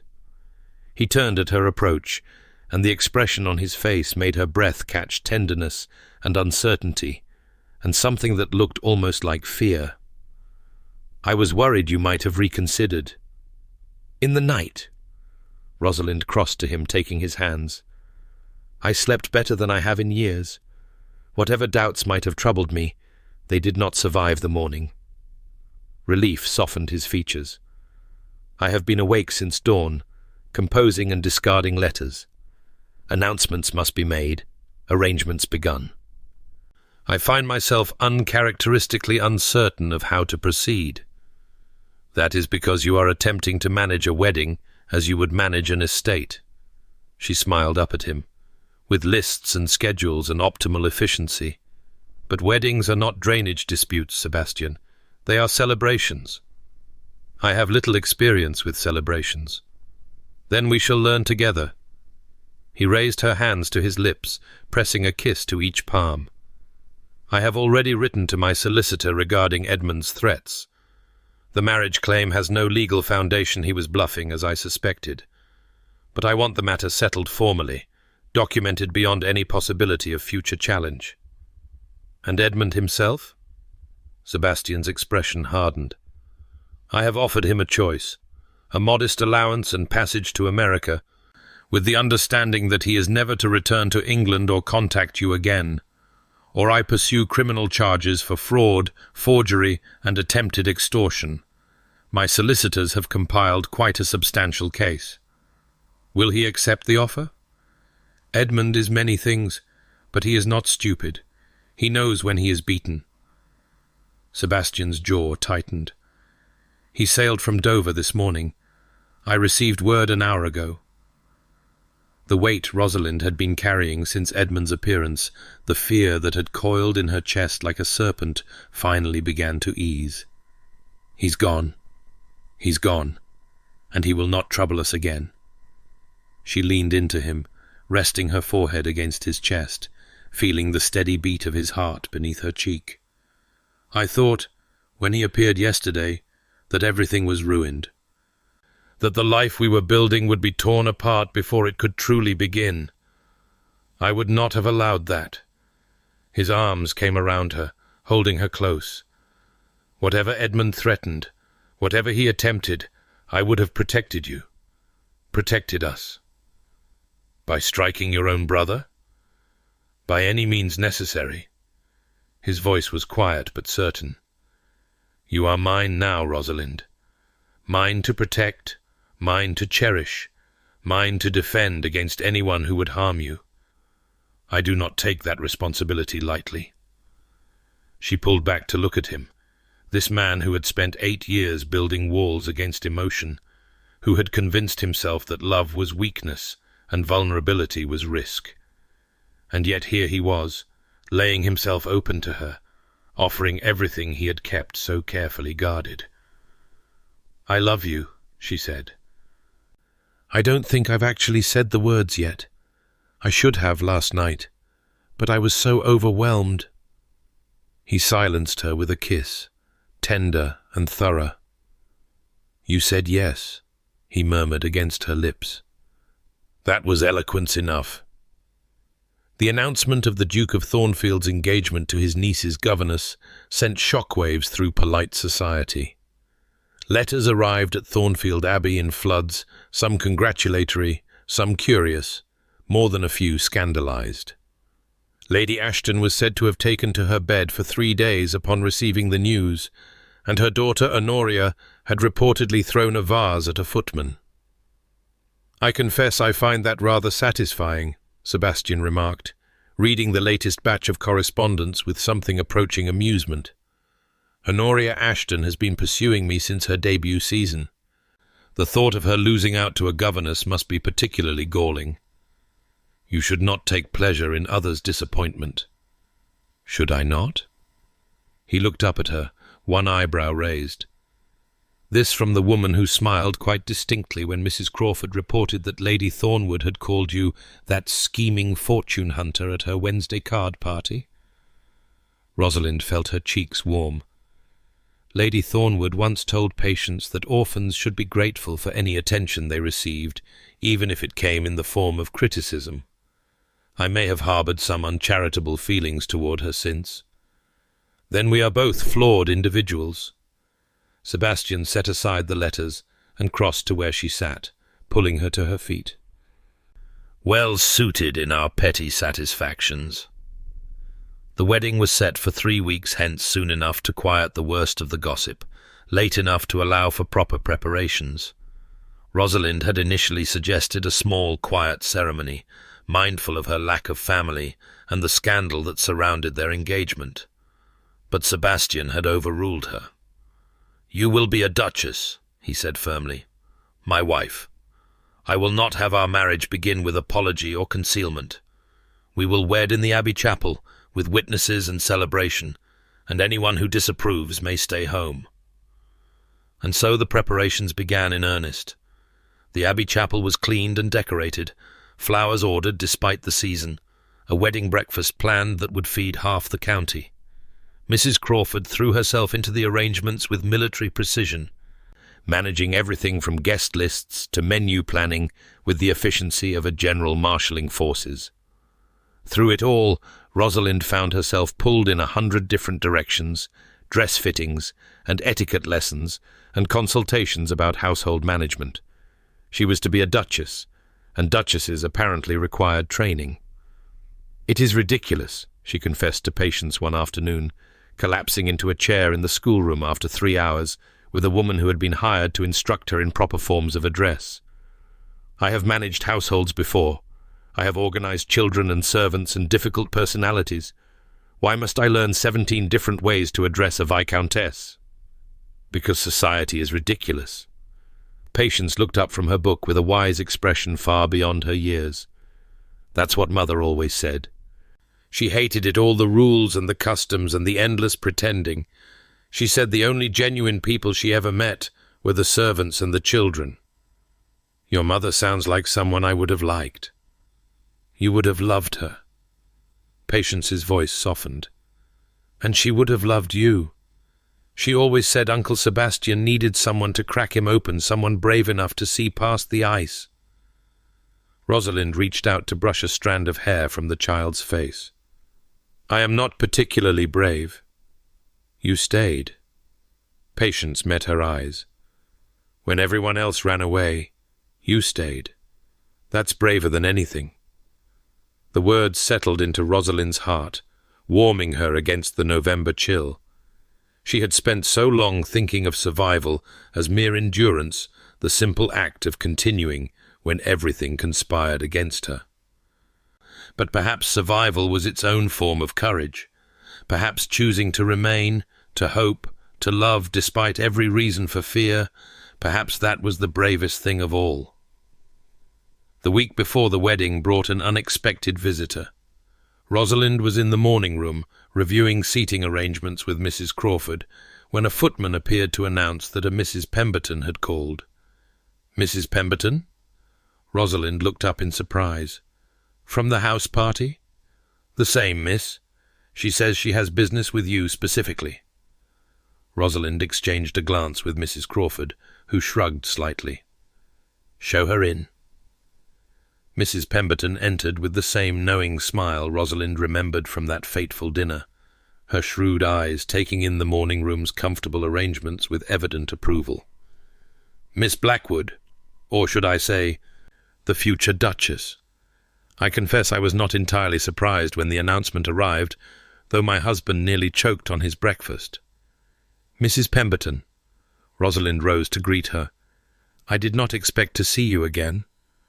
"No, I imagine not, but I found I could not let the occasion pass without offering my congratulations in person." Mrs. Pemberton settled into the offered chair with the ease of a woman entirely comfortable in any setting, and without sharing a piece of information that may be useful to you. "Information?" "About Edmund Ashworth." Mrs. Pemberton's expression grew serious. "I heard he fled to America after the unpleasantness at the house party. But before he left, he attempted to call on my husband seeking a loan, or perhaps an ally. My husband refused him, of course, but they did speak briefly." Rosalind's stomach tightened. "What did he say?" "He was drunk, which made him careless.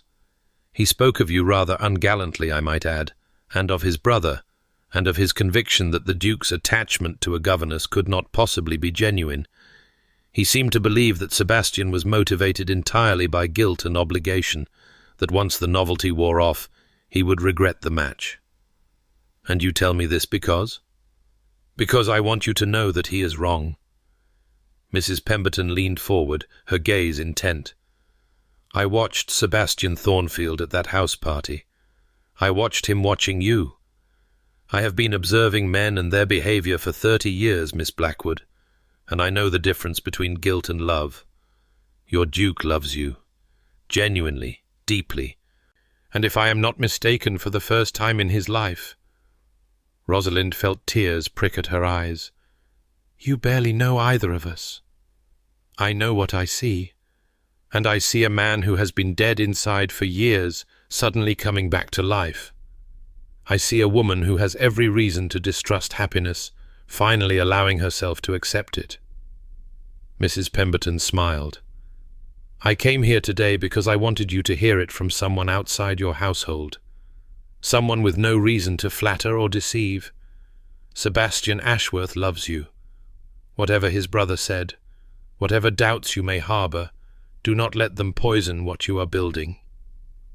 The tears spilled over, and Rosalind wiped them away impatiently. "Thank you, Mrs. Pemberton. I don't know what to say."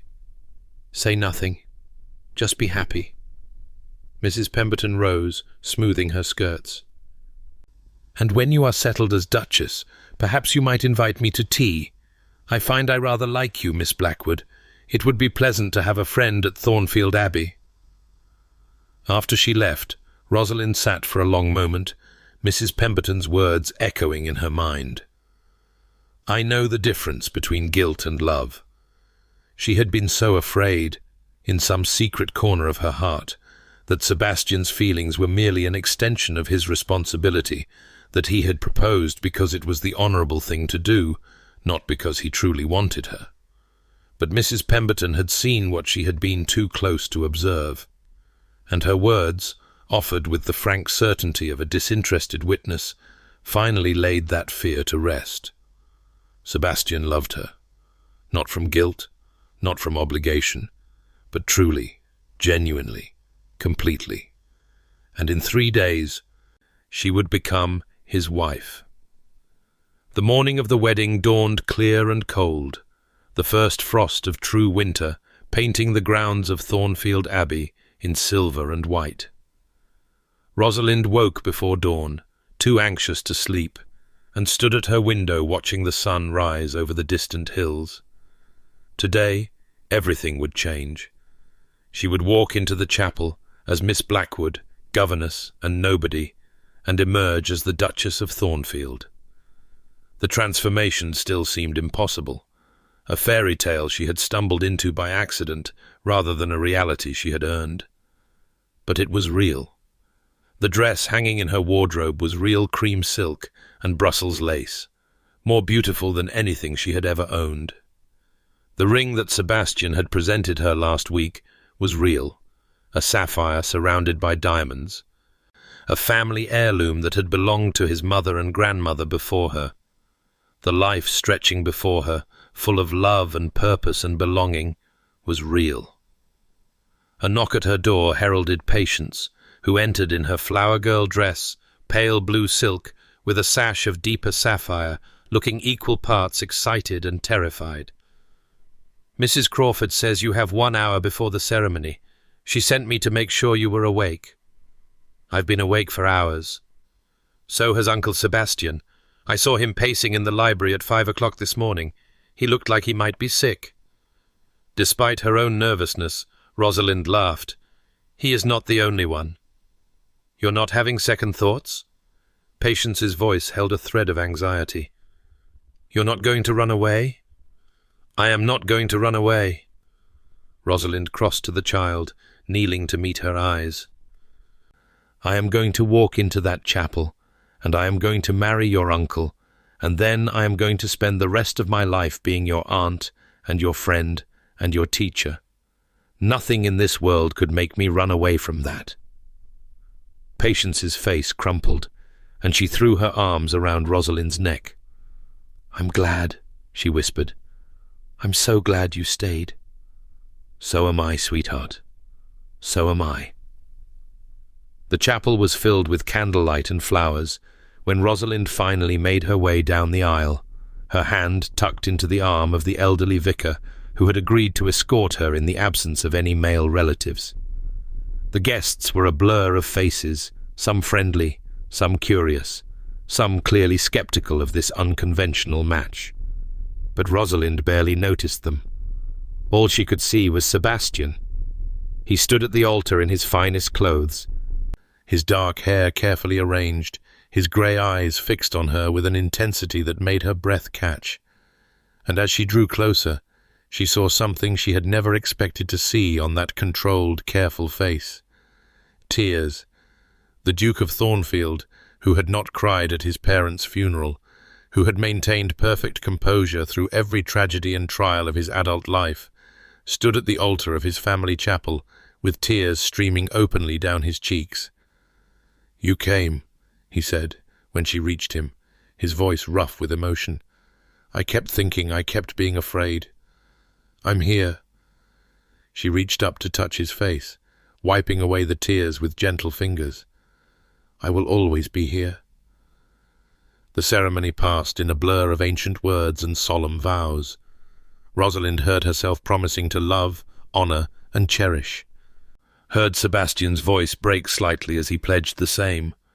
She felt the weight of the ring sliding onto her finger, felt the vicar's blessing fall over them like a benediction, felt Sebastian's arms around her as they kissed for the first time as husband and wife.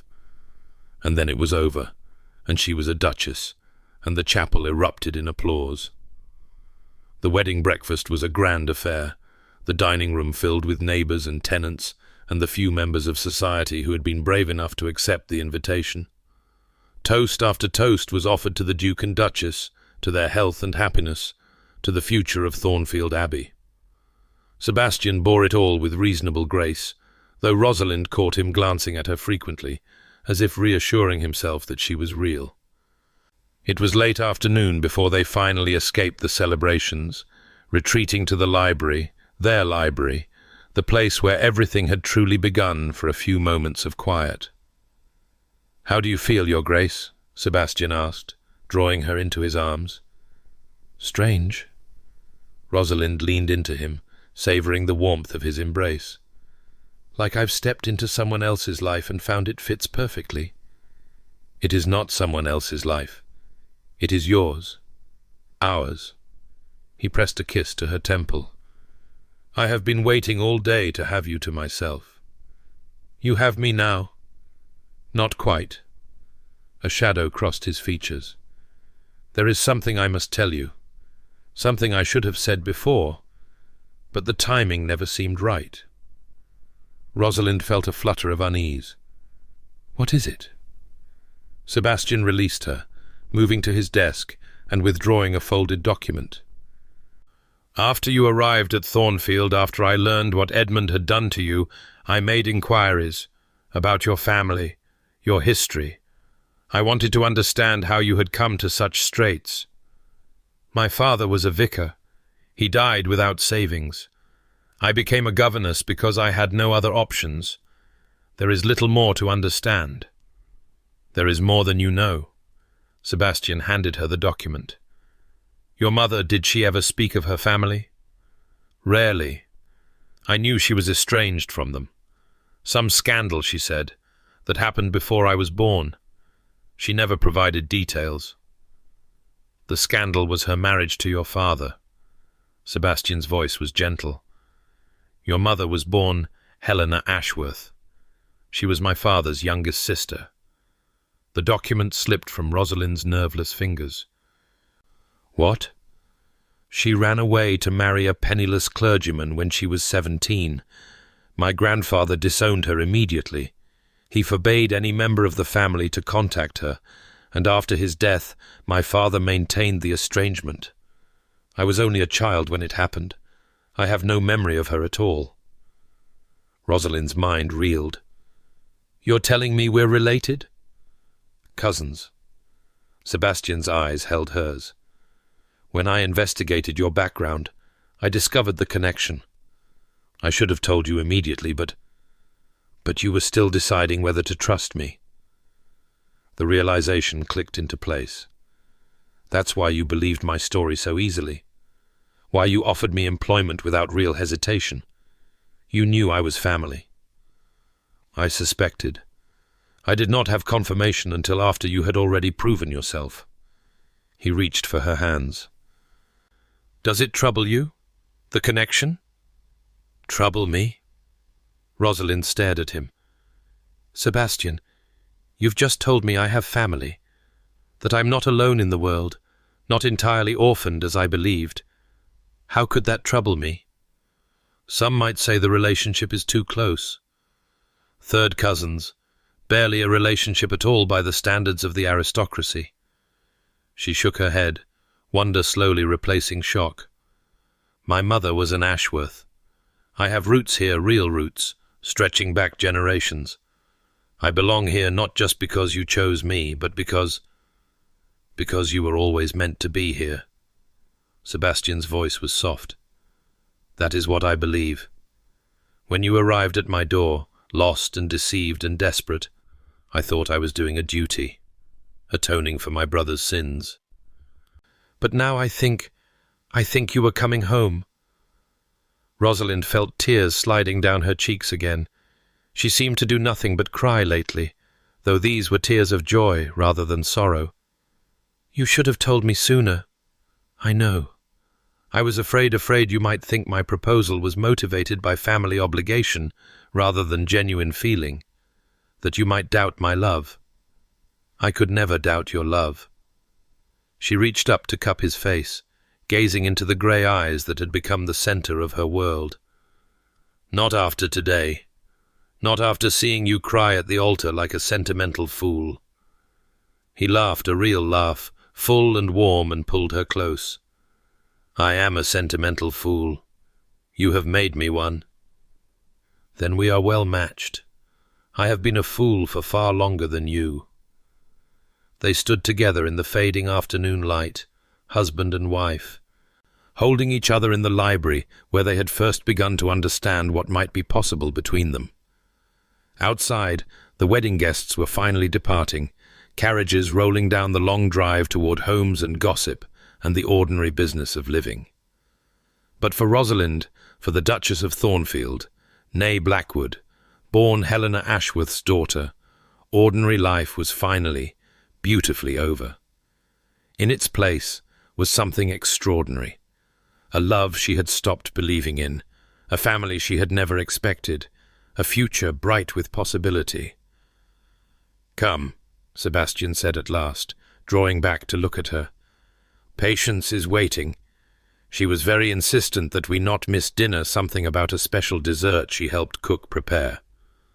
I suspect it will involve beetles. Almost certainly.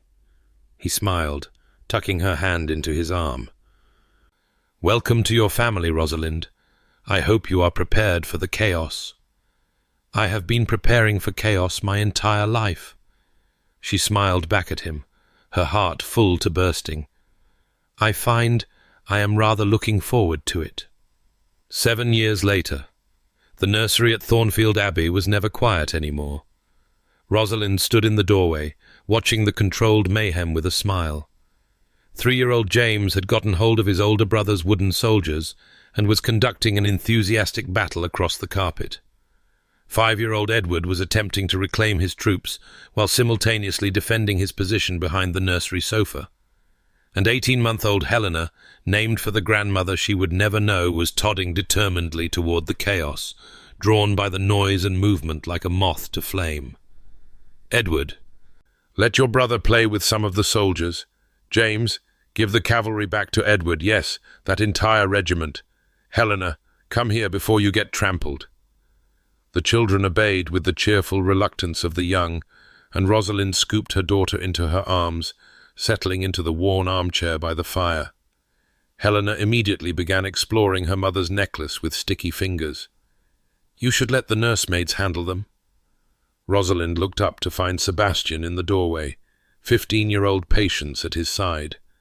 Her husband was dressed for riding, his dark hair silvered further at the temples now, his face softened by years of happiness. Patience had grown into a striking young woman, poised on the edge of her first London season, beautiful and confident and utterly beloved. I like handling them. Rosalind smiled at her family, her impossible, wonderful family. I spent too many years caring for other people's children. I intend to enjoy caring for my own. Sebastian crossed the nursery, stepping carefully over the scattered battlefield, and bent to kiss her forehead. Patience and I are riding out to the North Fields. The new drainage system is complete. I thought she might like to see it before her season begins, and agricultural improvements lose their appeal entirely. I will always find drainage appealing, Patience said with mock solemnity. You have raised me to appreciate proper land management, Uncle Sebastian. I cannot simply abandon it because society expects me to care only about gowns and gossip. Heaven forbid. Rosalind reached out to squeeze her hand. Go, both of you. The boys and I will manage perfectly well until dinner. She watched them go, her husband and the daughter of her heart, if not her body, and felt the familiar warmth of contentment settle over her. 7 years of marriage, 3 children, countless small moments of joy and struggle and growth. It still amazed her sometimes, the life she had built from the ruins of Edmund's deception. Edmund himself had never returned from America. Occasional letters reached Sebastian's solicitors' requests for money, mostly, growing progressively more desperate as the years passed. Sebastian had maintained the allowance he'd promised, neither more nor less, and gradually the letters had dwindled to silence. Whatever had become of Edmund Ashworth, he was no longer part of their lives. "Mamma!" Edward appeared at her elbow, his skirmish with James apparently forgotten. "May I ask you something?" "Of course, sweetheart." "Patience says you used to be a governess, before you married Papa." He frowned, working through the implications. "Does that mean we could have had a different mother, if Papa had married someone else?" It was the kind of question children asked, innocent and devastating in equal measure. Rosalind considered her answer carefully. "I suppose in theory your father could have married someone else, but he didn't. He married me." "Because he loved you?" "Yes, because he loved me." "But you were poor. Patience says governesses are always poor, and Papa is a duke." Edward's frown deepened. "In the stories, dukes don't marry poor people." "In stories, perhaps not. But life is not a story, Edward. In life, dukes marry whomever they choose." "And your father chose me not because of money or position, but because we understood each other, because we made each other happy." She smoothed the hair from his forehead. "The circumstances of my birth, of anyone's birth, do not determine their worth. What matters is who you become, not where you started." Edward considered this with the gravity of childhood philosophy. "I think I should like to marry someone poor when I grow up. Then people would know I was marrying for love." "That is a lovely thought. But the important thing is to marry someone kind, someone who makes you want to be your best self. Poor or rich doesn't matter, as long as you are genuine. Like you and Papa." "Yes." Rosalind smiled, her heart full. "Like me and Papa." James chose that moment to launch a renewed assault on Edward's soldiers, and the philosophical discussion dissolved into shrieks and negotiations. Rosalind refereed as best she could with Helena still in her arms, the comfortable chaos of motherhood surrounding her.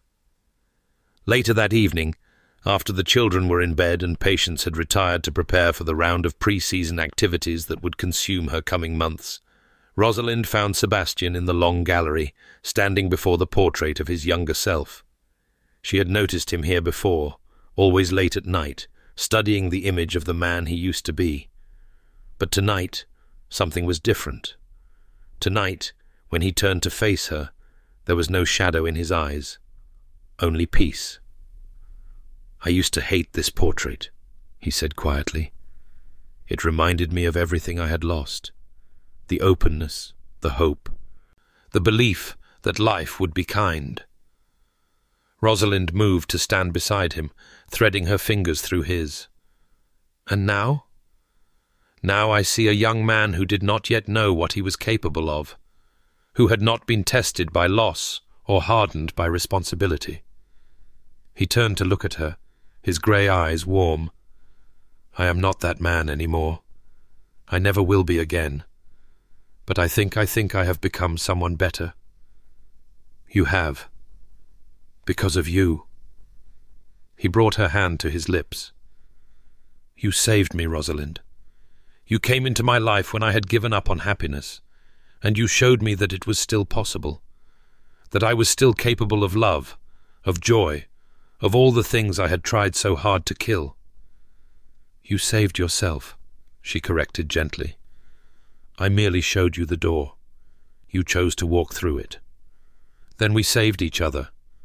He smiled, that rare, full smile that transformed his face, that she had once seen only in portraits and now saw daily. Is that not the nature of love? Mutual rescue? I suppose it is. She leaned into him, feeling the solid strength of his body, the steady beat of his heart. I never expected this life, you know. When I arrived at Thornfield, I expected to be turned away. I expected the worst, because the worst was all I had ever known. And instead, I found everything. She looked up at him. This man who had been cold and become warm, who had been closed and become open, who had loved her against all reason and probability. A husband, children, a family that chose me when I had no one, a home where I belong. You will always belong here. Sebastian's voice was rough with emotion. You will always belong with me. They stood together in the gallery, surrounded by generations of Ashworths, their joined hands a bridge between past and future. The portrait of young Sebastian looked down at them innocent, hopeful, unaware of the trials to come or the love that would heal them. And Rosalind thought of the woman she had been 7 years ago, standing in this same gallery, looking at that same portrait, wondering what had happened to turn a warm young man into a cold duke. She had not known then that she would be the answer, that her presence would crack the ice, that her love would call him back to himself. She had come to Thornfield expecting nothing, expecting ruin and rejection, shame and solitude. Instead, she had found her way home. Come to bed, Sebastian murmured against her hair. The children will wake early, and I have plans that require energy. She laughed, the sound echoing through the gallery. Plans? Many plans. He drew back to look at her, his eyes gleaming with mischief she had learned to love. I have 7 years of happiness to make up for, and I find I am only getting started. They walked together through the quiet house, past portraits of ancestors and memories of struggles overcome, toward the suite of rooms they shared and the life they continued to build. Outside, the winter stars blazed cold and clear over the grounds of Thornfield Abbey. Inside, warmth and love held the darkness at bay. And in the nursery, 3 children slept peacefully, secure in the knowledge that they were wanted, that they were loved, that they would never know the loneliness their parents had escaped. This was the legacy of an impossible love, not just happiness claimed against the odds, but happiness passed on to new generations.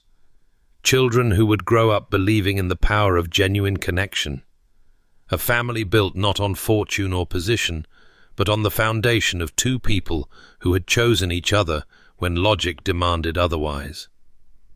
Rosalind had once written that she was no longer a governess and a victim, but beloved, and finally home. 7 years later, the words were truer than ever. She was Rosalind Ashworth, Duchess of Thornfield, wife and mother and mistress of a great house. She was loved beyond measure and loving in return. She had survived deception and despair, and emerged into a life more beautiful than any she had dared to imagine. She was home, and she would never leave again.